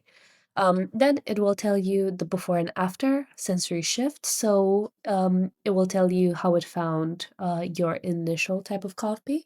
So you can see here it leans to cognitive functional, and that the rewrite will make sure that it's more balanced with emotional maturation cues, which is such an interesting angle. And then you can see social perception, status signaling, sensory immersion, and UGC rhythm. So let's see what the copy looks like. You've outgrown basic drinks. Interesting. Voiceover over post yoga exit, relax city energy, can opening, casual sip. You ever notice some drinks just start feeling a little bit teenage? I love that. Like sweet, loud, trying too hard. Lately, I want something calmer, cleaner, still fun, just not chaotic. Fizora hits that space. Real fruit, light fizz, nothing shouting for attention. 35 calories, no weird extras. It just feels grown. Not a diet thing, a taste thing. Fizora, because your refresh should match your energy. Ooh, I really love that. And I think that that's a really strong start. It's very polarizing, which works very well in social media content. So I love that. That's really cool. But yeah, as I said, it will give you like its strongest leader, and then it will give you a few variations with different tones. So you've got two alternate tone options, one that is more playful and status aware, and one that is more cinematic or premium. So the playful, status aware one is there was a time I'd grab whatever was cold. Didn't think twice. Now, if it doesn't feel good or look good, I skip it. Vizar is kind of my quiet upgrade. Fresh fruit notes, soft sparkle, none of that syrupy drag. Low calories, clean ingredients, but honestly, it's the vibe. Some tastes you grow into. Fizora is one of them. Okay, that's good. Yeah, it's definitely way more status aware. It's talking all about how it's seen. Um and yeah, kind of like differentiating from like the really old syrupy drag. So that's really strong kinesthetic there. You can see how it's like visual, it's auditory as well. Is really doing a great job to kind of like quietly balance visual, auditory, and kinesthetic at the same time. Moving on to the cinematic premium calm. Class ends, breath settles, city noise fades a notch. That's when I reach for something lighter. Fizzora, subtle fruit, gentle fizz, nothing artificial crowding the moment. Low sugar, clean profile, but mostly it just feels composed, like you've outgrown the chaos. Fizzora, small upgrade, big mood. Okay, I really like that. I think that that kind of really fits the premium tone of, let's say, a Pilates princess type of aesthetic, how we've got going on in the channels right now, and that quiet luxury type of angle. So while I love these ones as well, I think the first one was just so good. Some drinks just feel a bit teenage. So, yeah, you can see how VAK is just naturally interwoven across all of these. Of course, when you use this as part of your bigger ChatGPT, the NeuroGPT that we're building with all the prompts put together, you will already have so much briefing on your brand, on what you're looking for, on your tone, on your audience. So it will have all of that information, and it will be able to give you so much more insight into how it can really elevate what you're doing creatively. But you can already see, even with very, very minimum briefing, right? Like you can see how short my answers were. It's already done so much to create amazing, amazing angles and really interesting concepts to test in the channels. So I hope that you're excited to use this on your own brand.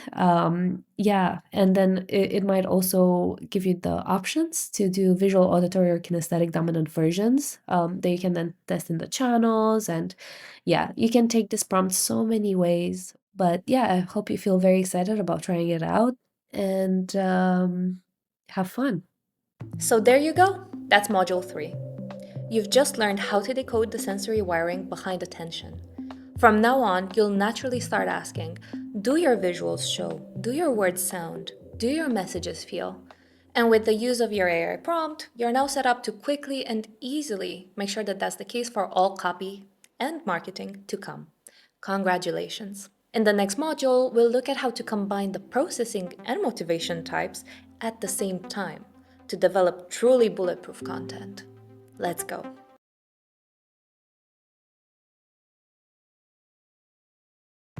Welcome to Module 4. This is the point in the course where everything you've learned so far comes together and where the work starts to feel much easier. By now, you understand why people are motivated to act and how they process information. In this module, we combine those two layers into a single system you can use and reuse, your motivation processing matrix. The matrix is simply a table that brings together motivation and processing in all their combinations. Things like rational visual, emotional auditory, contextual kinesthetic. Instead of starting from a blank page, you now have a clear, structured 3 by 3 grid, 9 boxes, that helps you think through any marketing task deliberately rather than relying on instinct alone. Think of it as a fast, reliable brainstorming starting point, and as a blind spot detector. It reminds you of perspective you might otherwise overlook, especially when, as we've seen, your own preferences naturally shape the way you communicate.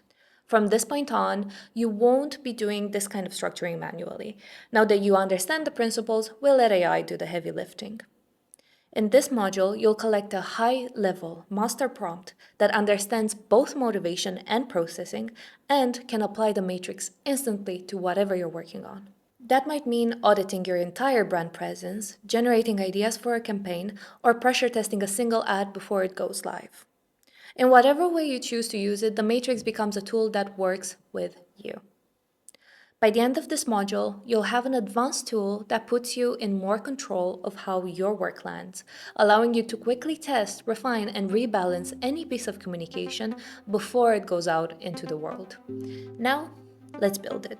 The matrix combines the two psychological systems that we have been exploring throughout this course. First, we've got motivation, why people act, and processing, how they take in information, the why and the how. And when you put them together, you get a very simple but very effective tool that is basically a table, a 3 by 3 grid, that guides your communication everywhere. No matter what you do, you can always put it through these 9 filters: your messaging, your content, your campaigns, your prompts, your entire brand experience. So it's really not theoretical, it's incredibly practical. So if you're thinking about your brand, for example, you can use this table to really think, how am I managing to engage rational, emotional, contextual, and visual, auditory, kinesthetic people in their combinations? You can see how powerful it can be because you could notice they have a huge skew towards rational people, but not engaging auditory people enough. You are perhaps talking to emotional people if you've got a brand that naturally leans towards that, but you're failing to engage them in all the processing ways. So let's just take a step back and first have a look at what this looks like in real life so that it's really easy for you to understand how this can apply practically to virtually everything you're doing. On one side, you have the three motivation types: rational, emotional, and contextual, showing why people make decisions. On the other, the three processing types: visual, auditory, and kinesthetic, showing how they take in and respond to information. Within this table, we then have 9 points of intersection of the whys and the hows, creating a system that enables you to quickly and effectively look at whatever it is you're doing. Whether it's campaign messaging, brand strategy, or creative execution, through 9 meaningful, very different, and very specific lenses. And when you cover all of these, you can be quite sure that you're putting yourself in the best position to engage with all the segments of your audience from a psychological point of view. The content of this matrix will look very different depending on the project at hand, and the prompt that you'll get in this module will make sure to adapt this matrix specifically to what you've got going on. But Just in general terms, within these boxes, I've placed a few pointers that help you explore the territory. So let's just look at a couple of the boxes so you can understand how to navigate it. Visual rational. These people need to see evidence. They prefer infographics, data visuals, product comparisons. Clean layouts that communicate efficiency and clarity will work stellar for them. And now let's think of a kinesthetic rational person and how that is different. They will learn by doing. They are going to be attracted to interactive demos, calculators, templates.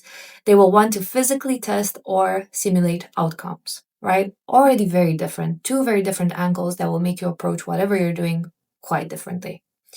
And if we're talking auditory within rational as well, they prefer logical explanations and structured talk-throughs, podcast style, or narrative demos that outline reasoning. They respond to tone of authority and precision. Let's just quickly have a look at emotional visual, let's say. They're drawn to visual storytelling and expressive imagery, faces, colors, motion that evoke empathy. Interest, amazing. Contextual auditory. They need to hear relevance for people like you in today's market. They respond to framing, setting, and timing.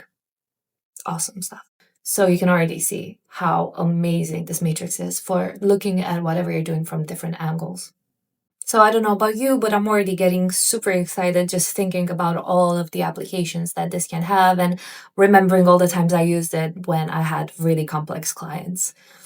So now you've had a look of how each of these boxes represents just one way your project can be considered through one filter. But although it can be fun and very effective to test different angles, in general, the goal isn't to live inside one box. It's to test them all out. When you build campaigns, content, or even prompts, checking the matrix helps you have a look at, are you making your visuals only rational, not leveraging them enough for storytelling and status building, for example? Are your kinesthetic cues all in the emotional box and not spread out evenly, which often tends to happen? Or are you, as is often the case for me, forgetting to speak to the auditory segment of your audience altogether? Happens very much. So, how you use this mix is up to you. The point is that you're consciously aware of the angle that you're choosing and employing it strategically rather than accidentally or as a result of biases. In a simple, practical way, it is also very helpful to not have to stare at a blank page when you start your project. And pulling up this little matrix can help you find ideas and angles just that little bit more easily. And now, of course, we're bringing AI into the mix as well. When you arm AI with it, you go stratospheric. So let's just go ahead and look at your shiny new prompt that will apply the matrix seamlessly. Now that you understand how the matrix is structured, let's actually build yours and apply it to your brand, your project, whatever you're working on. Instead of trying to fill in all 9 boxes manually, which I'm sure would be fun if we didn't have AI handy, I've created a guided prompt that you can drop straight into ChatGPT. It's designed to ask you a series of super simple questions in order to first understand your project, your channels, your strengths, your messaging patterns, audience behaviors, etc., and then generate a full 3 by 3 motivation processing matrix tailored specifically to whatever you're working on right now. Once AI generates this overview, you'll instantly see your spread, your balance, across the 9 combinations. And that gives you a clear plan, what to double down on, what to add, and where your communication could perhaps diversify. Let's have a look at how to use the prompt together. All right, so now we're ready to move on to download 6, your motivation processing matrix prompt. So you can use this on anything where you might need the matrix on. You just need to give it a little bit of a briefing before you use it. So what I've done is I've just got it here in ChatGPT, and you could just tell it to run the prompt, and it will ask you 5 successive questions to get more of a grip on your project and what you need to apply the matrix on. But for now, just to keep it simple and to keep this demo a little bit shorter, I've just dropped in my information here. So I've just given it good brief on a 4-week multi-channel campaign for Fazora, a brand that you're now very familiar with in this course. Introducing a new flavor, spiced lemonade, positioned as the grown-up lemonade. I won't go too deeply into this because obviously it's just an example, but Yeah, we've got a high earner target audience in the UK, medium high price point, 299 launch price. Um, and some campaign tension, just to give it a little bit of creative fodder. So to say that healthy drinks are often boring, but Fizora resolves the tension between sugary drinks that are fun but childish and healthy drinks. Physical IRL pop-ups, I gave that as like an extra thing to consider and to drop it in. I gave it an overall budget that I've got, and also that I would necessarily need to see the most relevant channel for each intersection. So obviously feel free to brief it whatever you've got, and it will just run the matrix on it. But let's see what it manages to come up with within these limitations. Okay, so what it will first do is it will give you a strategic introduction. So it will tell you how everything that you've asked for has been applied through the matrix. And now it's just going to generate the matrix straight away. So we've got what we're used to: rational, emotional, contextual, visual, auditory, and kinesthetic. And because I gave it the budget, you can see that it's split the budget across all of the intersections. And for each of them, it's given us an angle that's appropriate for the product and the campaign that we're going for, the channel, and the execution that would fit each intersection the best. So, for example, for rational visual, we've got ingredient transparency and sophistication. Yes, absolutely. I love that. The best channel to suit it, because it's visual, would be Instagram Reels and retail screens in real life as well. I love that. Execution would be macro visuals of spices, citrus oils, carbonation physics, not sugary lemonade layered flavor. That sounds good. So, for example, let's see, contextual auditory would be interesting. Angle, cultural conversation positioning. Interesting. Yes, because it's context, right? So, culture makes sense there. The channel would be a trend led TikTok or short video dialogue. Yes. And then the execution would be, are we done with sugary drinks? Conversational prompts. Love that.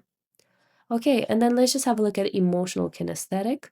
Angle would be all about sensory pleasure and social vibe. The channel is pop-up tastings in the cities that I mentioned we would launch in. Execution is premium spice-scented installation, chilled glass bottles, photo moments. Awesome.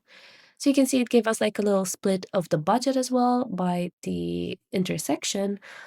And you can really see how this informs the way in which we're approaching the problem of creating a campaign like this, right? Because we're not just looking at the funnel and the stages in the funnel. We're not simply thinking dry demographics. We're not simply looking at channels separate from execution. So it's all coming together, and each cluster here is almost just a perfectly tailored angle, and a perfectly tailored way to approach each of our segments of our audience. So this can be very, very potent. And I invite you, once you've got this answer, which the first one will always be a little bit more high level, I do invite you to dive deeper into each of them and ask for further clarification, more ideas. You can even ask for examples of copy. Um, or maybe a week by week breakdown for in this particular example of this campaign. So there's so many ways you can take this prompt. And yeah, I invite you to be creative with it, because yeah, it'll really work for whatever you've got. It's made to be flexible, right? So feel free to make it your own. Feel free to work with it in whatever way best suits your particular project that you're working on. And yeah, I hope you enjoy it and get a lot from it.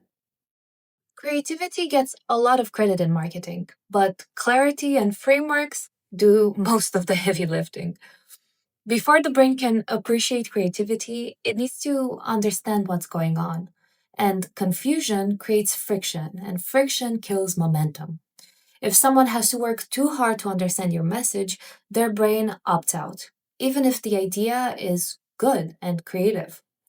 Clarity isn't boring.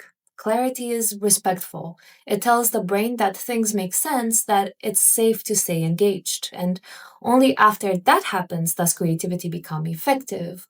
Creativity works best when it adds emotional color, memorability, or curiosity after clarity is established. When creativity replaces clarity, the message collapses under its own cleverness. The strongest brands are clear first and creative second. Clarity earns attention, creativity amplifies it. So get the order right, and your marketing starts working with the brain instead of against it. Well done! You've just completed Module 4. Let's take a quick look at what you've built in this module. You learned how to combine motivation, why people act, with processing, how they think, into a single system, your customer psychology matrix.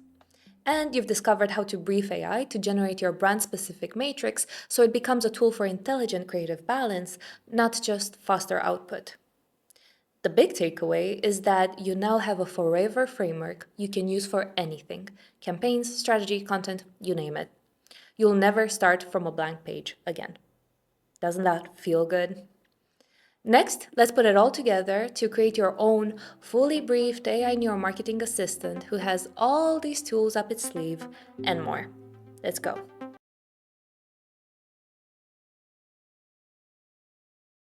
Welcome to Module 5. This is the moment the course has been building towards. Up until now, you've been collecting the pieces, understanding how motivation works, how people process information, and how to structure communication deliberately. You've been able to apply those insights through individual prompts whenever you needed them. Now, all of that moves into one place. In this module, you'll create your AI neuromarketing assistant, a custom ChatGPT that already carries the full depth of what you've learned so far. The motivation frameworks, the processing principles, and the master prompts you've worked with will all be embedded directly into its knowledge. That means you'll no longer be prompting from scratch or even stitching prompts together. You'll be working with an assistant that's already been comprehensively briefed, with over 15 pages of structured information shaping how it thinks and responds to you. On top of that, the assistant is trained to write at a high level, not formulaic, never AI sounding. It's briefed to sound like a top tier, no nonsense, highly competent copywriter and strategist, integrating motivation and processing naturally, without mechanically ticking boxes or forcing rational, emotional, and contextual, visual, auditory, and kinesthetic cues into every single output. The result is communication that feels considered and human while still being psychologically precise, elegant. How you use it is up to you. You can brief it deeply on a single brand, your tone of voice, audience strategy, and constraints, so it becomes a true extension of your team. Or, if you work across multiple clients, you can keep it more flexible, using it as a general neuromarketing brain that you can drop into different projects as needed. Either way, by the end of this module, you'll have an assistant you can open on any given day and use immediately, whether that's typing, write me a headline, audit this landing page, help me clarify this message, and getting output that's already psychologically sound, on brand, and ready to work with. Now, let's build it. Before we build your AI neuromarketing assistant, we need to gather the right ingredients first. So, this step is very, very important, perhaps the most important, because what you feed your custom GPT will determine how well it can think, write, and strategize for you.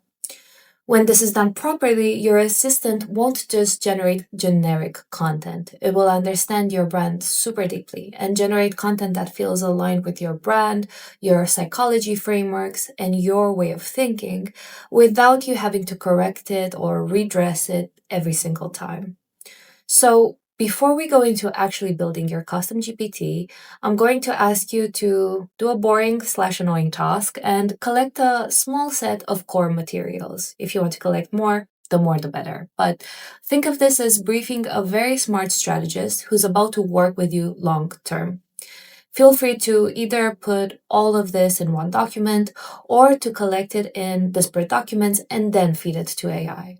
So there are a few big categories that we need you to collect. First, a clear summary of your brand and your offer, what you do, who it's for, and what outcomes you deliver.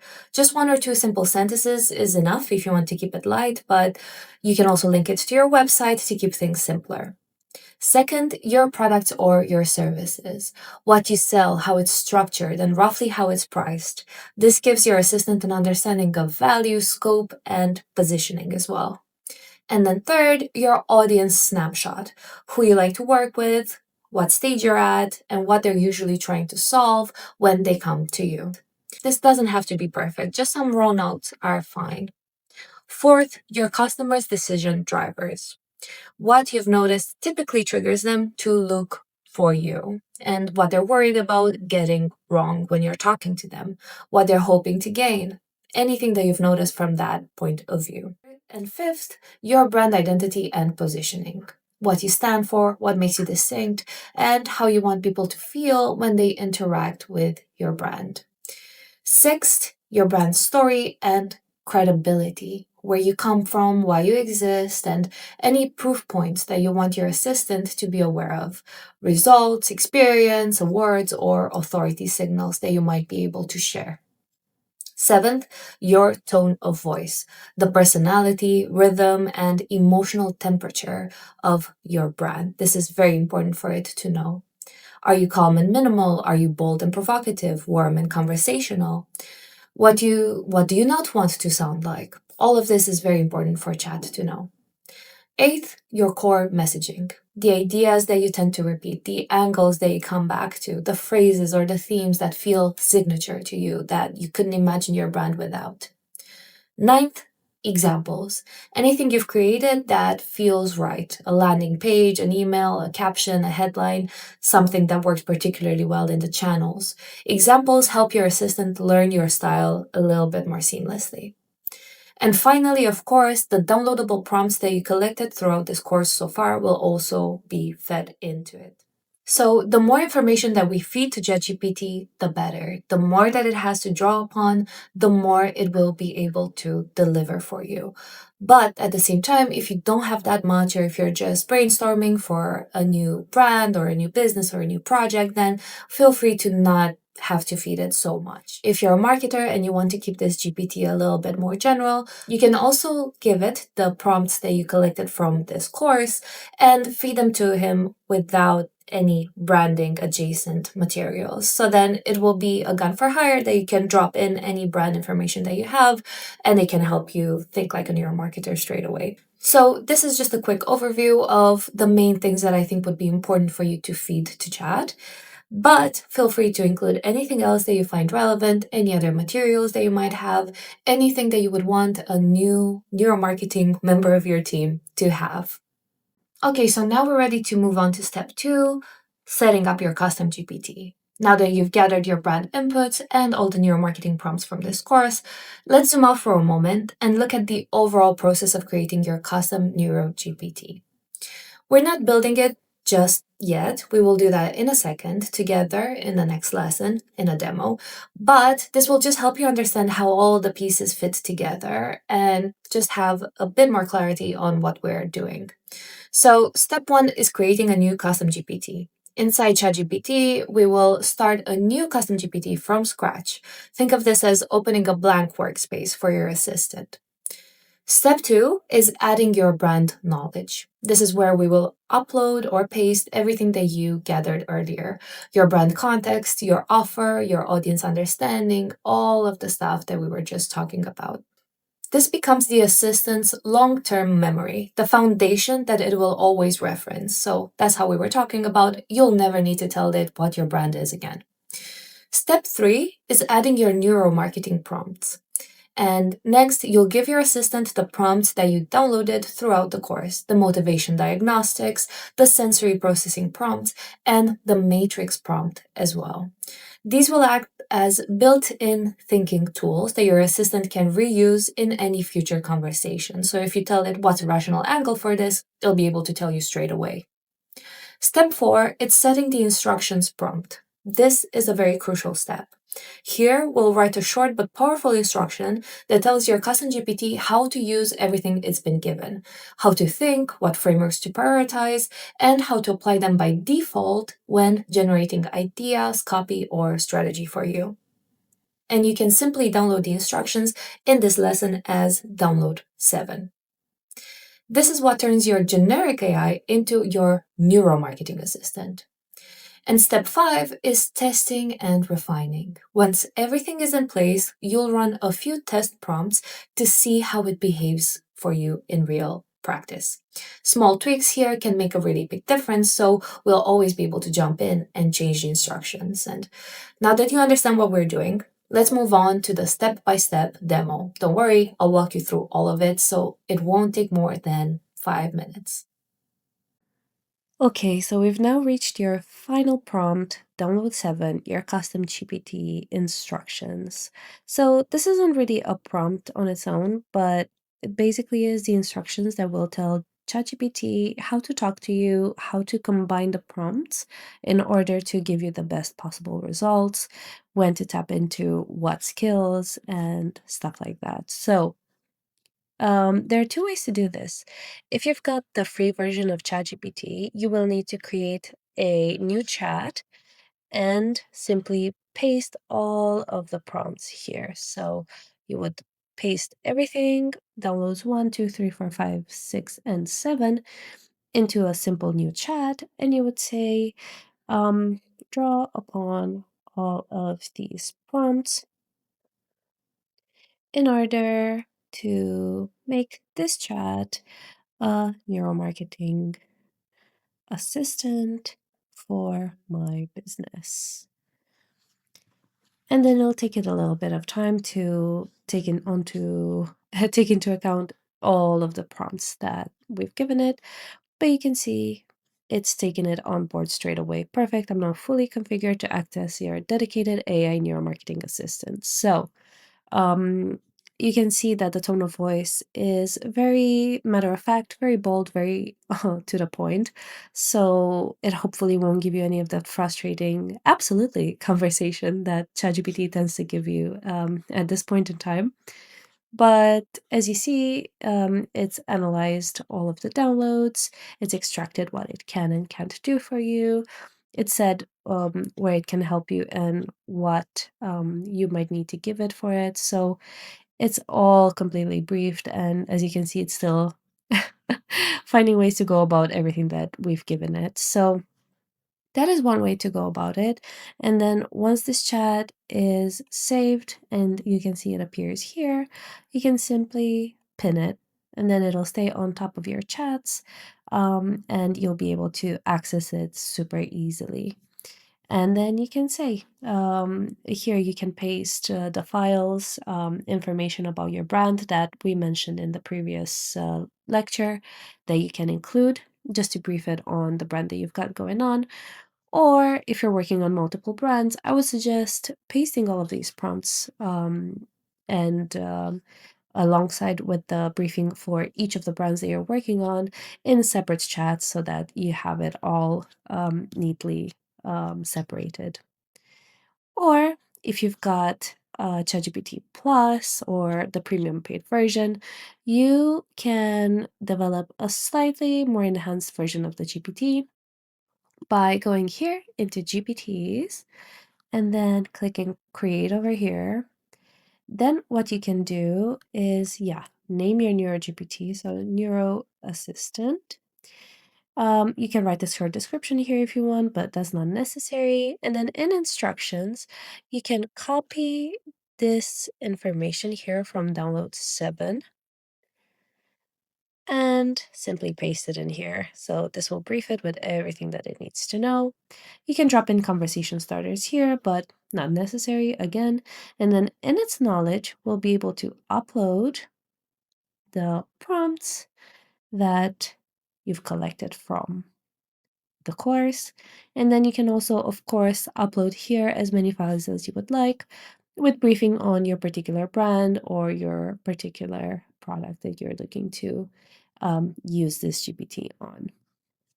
And then when it comes to the recommended model, I prefer choosing no recommended model um, because it just gives you a little bit of flex, but it's up to you really. Capabilities, web search, canvas, image generation, code interpreter, and data analysis might be useful for us later on, especially if we've got marketing information that we're wanting to give it, results from our data that we collect from different campaigns or different initiatives. So I do suggest to click on that. And then actions, you can create new actions in case you want to be a little bit quicker about generate me social media content, generate new campaign ideas, anything that you usually get done quite quickly or quite often. You can also include that there.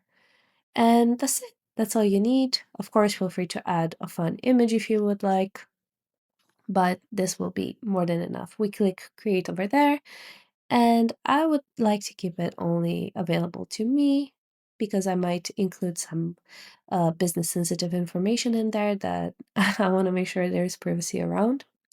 And there we go. You've got your GPT. Obviously, if you would prefer to have your team be able to access this new assistant, you can just create it shareable with the link. But for me, this is more than enough. And I'm just going to do view GPT, which has now opened the Neuro Assistant in there. And I can just say, hello, can you help me with a new campaign for my brand? And it'll be straight on it. You can already see the tone of voice is very different from what you usually get. And I love that because I love to feel like I'm talking to someone who is strategic on the same page with me and no nonsense. So, as I said, hopefully this will remove a lot of headaches for you. I'm so excited about seeing what you achieve with neuromarketing and AI together. And yes, this is just an amazing tool for you to have up your sleeve whenever you need it on a day-to-day basis. So I hope that you play around with it and find a lot of value in it. Beyond the information about your brand, product, or business, and beyond the specific neuromarketing prompts that we've explored and learned together, the GPT you're building is trained to draw on a much wider body of knowledge about how humans think, decide, and behave. So here's where we're really leveraging AI. So, this includes behavioral economics, which looks at why people consistently make decisions that don't appear rational on the surface, things like loss aversion, framing effects, and mental shortcuts that influence value perception.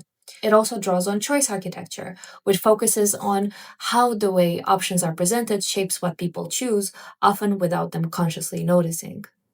It pulls from cognitive psychology, which helps explain attention, memory, perception, and mental load, why some messages are processed easily while others feel tiring or confusing. It draws on social psychology, which explains how trust, social proof norms, and group behavior influence decisions. And it's informed by design psychology, which looks at how visual structure, hierarchy, contrast, and flow guide understanding and emotional response. What this means is that your neuro assistant isn't just responding to prompts in isolation, it's synthesizing patterns from across these disciplines and applying them to your specific context. When you ask it to generate messaging, structure an experience, or refine an idea, it's doing so with an embedded understanding of how humans typically respond to information, choice, uncertainty. So you can see the value in this. That's the game changer.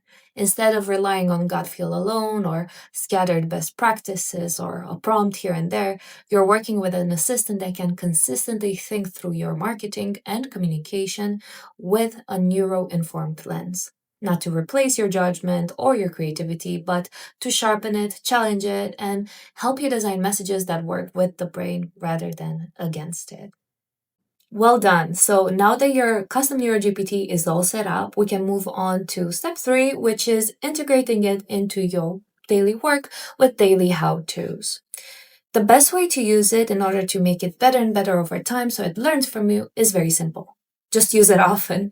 So I'd invite you to think of it as a thinking partner that you bring to your day to day work. Whether you're writing a copy, ideas, campaign strategy, or even just sense checking something that you're about to publish, make sure that you involve it in your day to day work. It's an assistant, right? So start by testing it out on real tasks. Ask it to generate something, ask it to analyze something that you're working on, ask it to help you think through an idea. So Pay attention to how it responds to you as well. If something feels slightly off, then that's normal. This isn't a failure, it's feedback, right? So we can always improve it because it's a tool. You can always come back and refine the kind of responses that it's giving you by tweaking the documents that you fed into it or refining the instructions prompt in the back end of the GPT. Small changes here really make a big difference over time. And the goal isn't necessarily perfection on day one. It's building an assistant that gets sharper, more aligned, and more useful the more you use it. Hopefully, it'll already help you quickly and efficiently create better outputs. It's like another member of your team.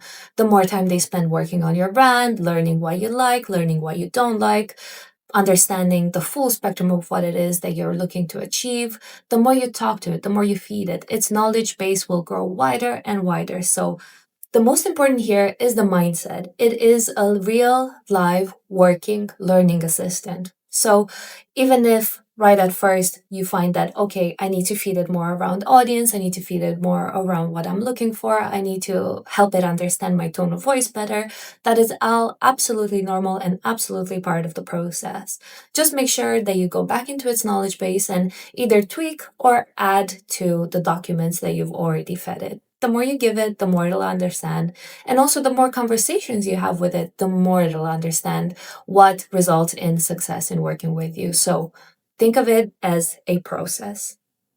One final way to think about your Neuro Assistant is not as a creative tool alone, but also as a strategic one, something that you use to improve results over time, not just generate ideas in the moment. So once you start using it in real campaigns, real content, and real offers, some of the most valuable work happens after things go live. This is where you shift from what should we say to what actually worked and why. Your GPT can help you analyze outcomes, interpret signals, and refine future decisions based on evidence rather than guesswork, improving your ROI and saving your budget. Instead of looking at performance metrics in isolation, like clicks, conversions, and engagement, you can bring the results back into the assistant and discuss them at a higher level. You can ask what psychological assumptions may have been validated, where friction might still exist, or which motivations appear to be driving behavior most strongly. This turns raw data into insight. Over time, this creates a feedback loop. You test an idea, observe what happens, reflect on it with a neuro-informed lens, and then refine your next iteration, the scientific process. This assistant helps you compare approaches, pressure test interpretations, and avoid overreacting to single data points. You're not chasing tactics here, you're building long term strategic understanding. And this is especially powerful because it keeps strategy and execution connected. Instead of separated thinking from doing, you're continuously improving how you frame ideas, structure messages, and prioritize changes based on real world response. And that's where ROI actually comes from. Not from one perfect campaign, but from consistent, informed refinement. So take the ChatGPT with you and use it wisely. Because used this way, it becomes part of a results driven system. It helps you learn faster, make better decisions, and improve outcomes over time. And that's the real advantage, not just creating smarter marketing, but building a way of working that gets more effective the longer you use it. That brings us to the end of Module 5. In this module, you gathered the core ingredients of your brand: your tone, your values, your story, your customer insights, and your neuromarketing frameworks. You use those elements to build a personalized AI neuromarketing assistant that understands your psychology, speaks in your voice, and helps you create aligned content without starting from scratch every single time, or ever again. And you learned how to use it strategically, how to brief it, how to explore different psychological angles, and how to diversify your communication, how to iterate with it to get exactly the tone and direction that you want. In the next and final module, we'll have a look at how to sustainably embed this new creative partner into your day-to-day workflow. Let's do it.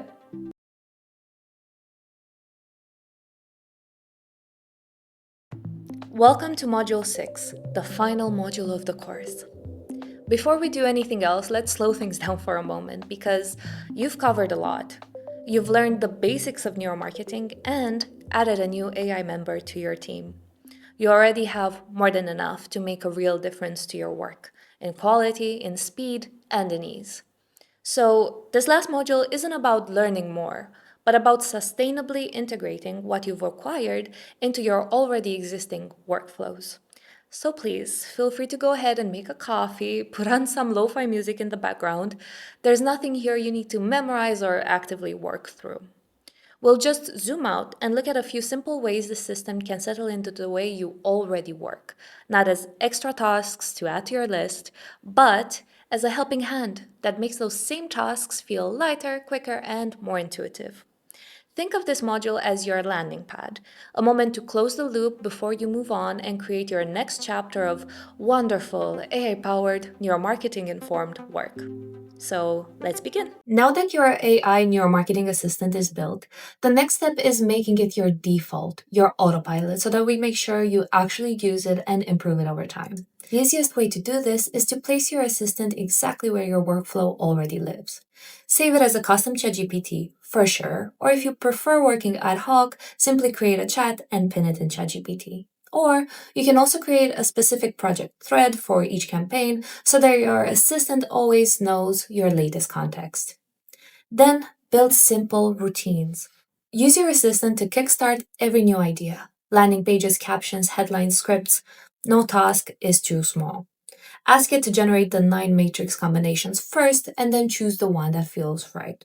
Use it to check tone and alignment before anything goes out, and save a small set of go to prompts that you reuse every single day so you never start from zero. This makes your assistant part of your creative rhythm, part of the way you communicate consistently, psychologically, and with far less effort. The goal here is simple. Not that you just switch tools. You just show up and your assistant does the heavy lifting for you. Next, let's have a look at 10 quickfire suggestions for how you can get inspired right now. Here are 10 quickfire ways to use it in your everyday marketing. No overthinking, no heavy setup, just immediate results.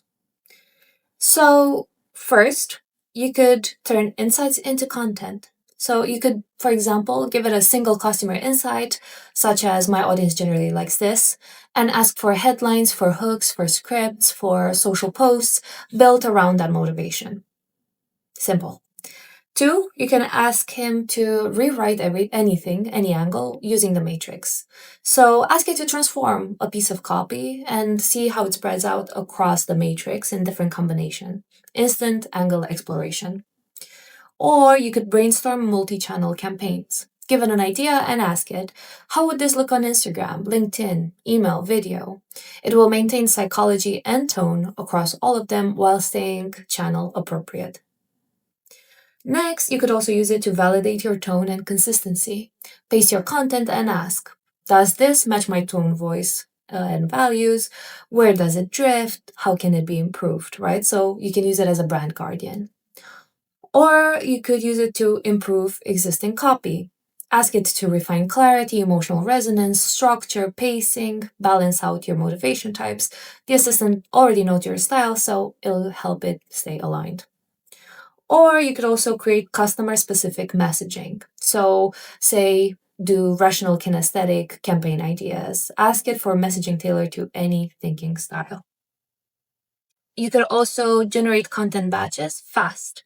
Ask for 20 ideas, 12 captions, 5 scripts, or a month's worth of posts, following your tone, format, and your marketing principles that help you cover all of the channels in your matrix. Or you can also help it to build presentations, outlines, workshops. It can have your audience in mind and organize structure, flow, psychological framing. This can be specifically helpful for your sales team. Or you can use it to simplify complex ideas. If you've got a new product that you want to explain in a way that's less dense, it can, with strategic thinking, make sure your messaging is maintained without losing depth. And you can also use it to craft psychologically aligned prompts. Ask it to simply write prompts for you that you can save and then reuse to feed it back, right? You could even use it to improve sales emails that you're sending out, asking it to analyze the processing and motivation type of your client based on previous emails so that you can really speak their language. Another fun thing that you can do is if you have members in your team that maybe you're not managing to see eye to eye with, you can use the individual prompt to understand what motivation drives them, how they process the world, and it can really help bridge that gap of communication. And also think of just collaborating with it and using its intelligence to enhance it again.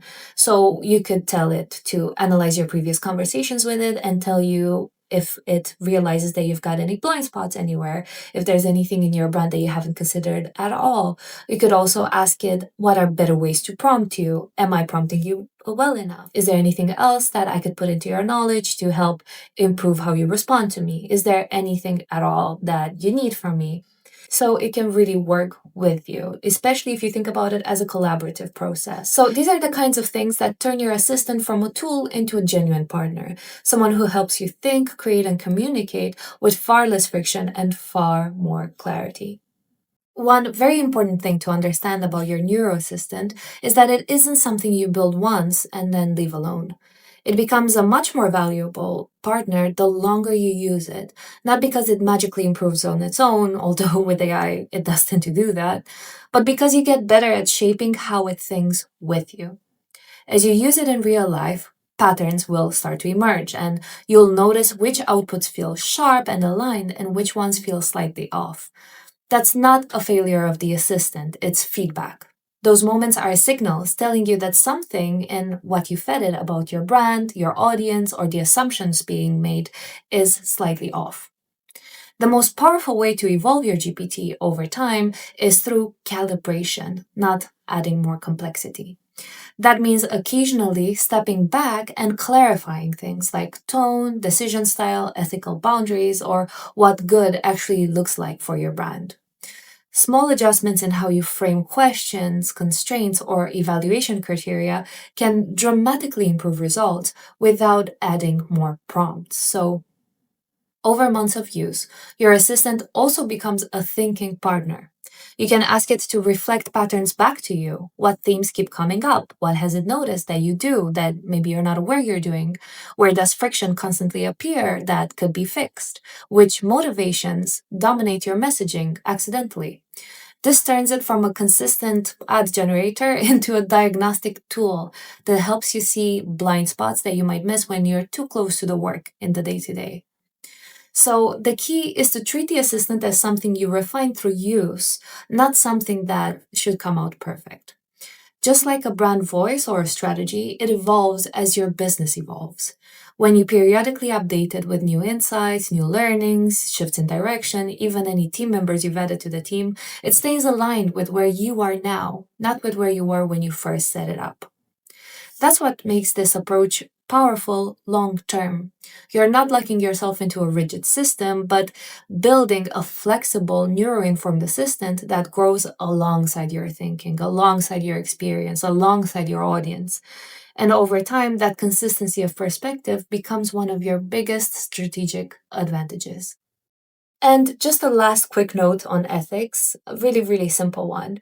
When you're using your marketing, I would invite you to just pause and ask yourself three questions. One, is this helping someone decide or pushing them to? Two, would I feel good if someone used this on me? And three, does this build trust long term for my brand? And the line will be different for each of us, but what matters is that you stay aware of it and that you choose the version that keeps your work honest, human, and sustainable over time. And that was your final module, Module 6. So let's take a moment to look back at what we've achieved. In this module, you've seen how everything you've built throughout this course fits into your real, everyday workflows. You've learned how to make your custom AI neuromarketing assistant your autopilot, not something you need to consciously use, but something that supports the way you already work. From quick decisions to bigger strategic thinking, it's there to help you stay consistent, intentional, and clear. We've also looked at the range of simple, practical ways you can apply what you've learned, whether you're writing copy, shaping messaging, or planning campaigns, pressure testing ideas before they go live, you name it. The everyday touchpoints where this system can save time and mental energy. And finally, we revisited an important reminder. Neuromarketing isn't about manipulation. It's about understanding people better, communicating more effectively, and creating work that is more connective for both you and your audience. The key takeaway here is simple. You now have everything you need to apply neuromarketing to your everyday work. The tools are built, the system is in place. From here on out, it's just about figuring how to use it in a way that truly supports you and is sustainable over time. So, well done for making it all the way through the course. And congratulations on completing it. Next, we'll have a quick look at how to expand and enhance your newfound enthusiasm for neuromarketing. And finally, wrapping up.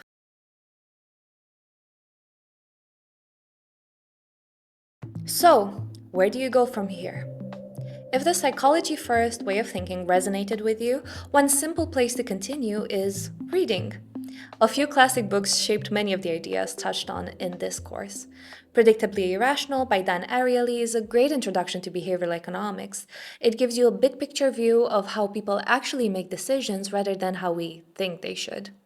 Neurodesign by Darren Bridger explores how psychology shows up in visual design, things like color, layout, attention, and how design choices subtly influence behavior. And if you're curious about how language and perception shape experience, Frogs into Princes by Richard Bandler and John Grinder is a classic introduction to NLP and how communication patterns influence the way people think and respond. If you'd like to stay connected, I share neuromarketing tips on Substack at the Neuro Agency, where I'm excited to build a little neuro nerd community, so please feel free to join us if you identify as such. Also, I'd love to hear what you thought of the course and how you end up applying what you learned.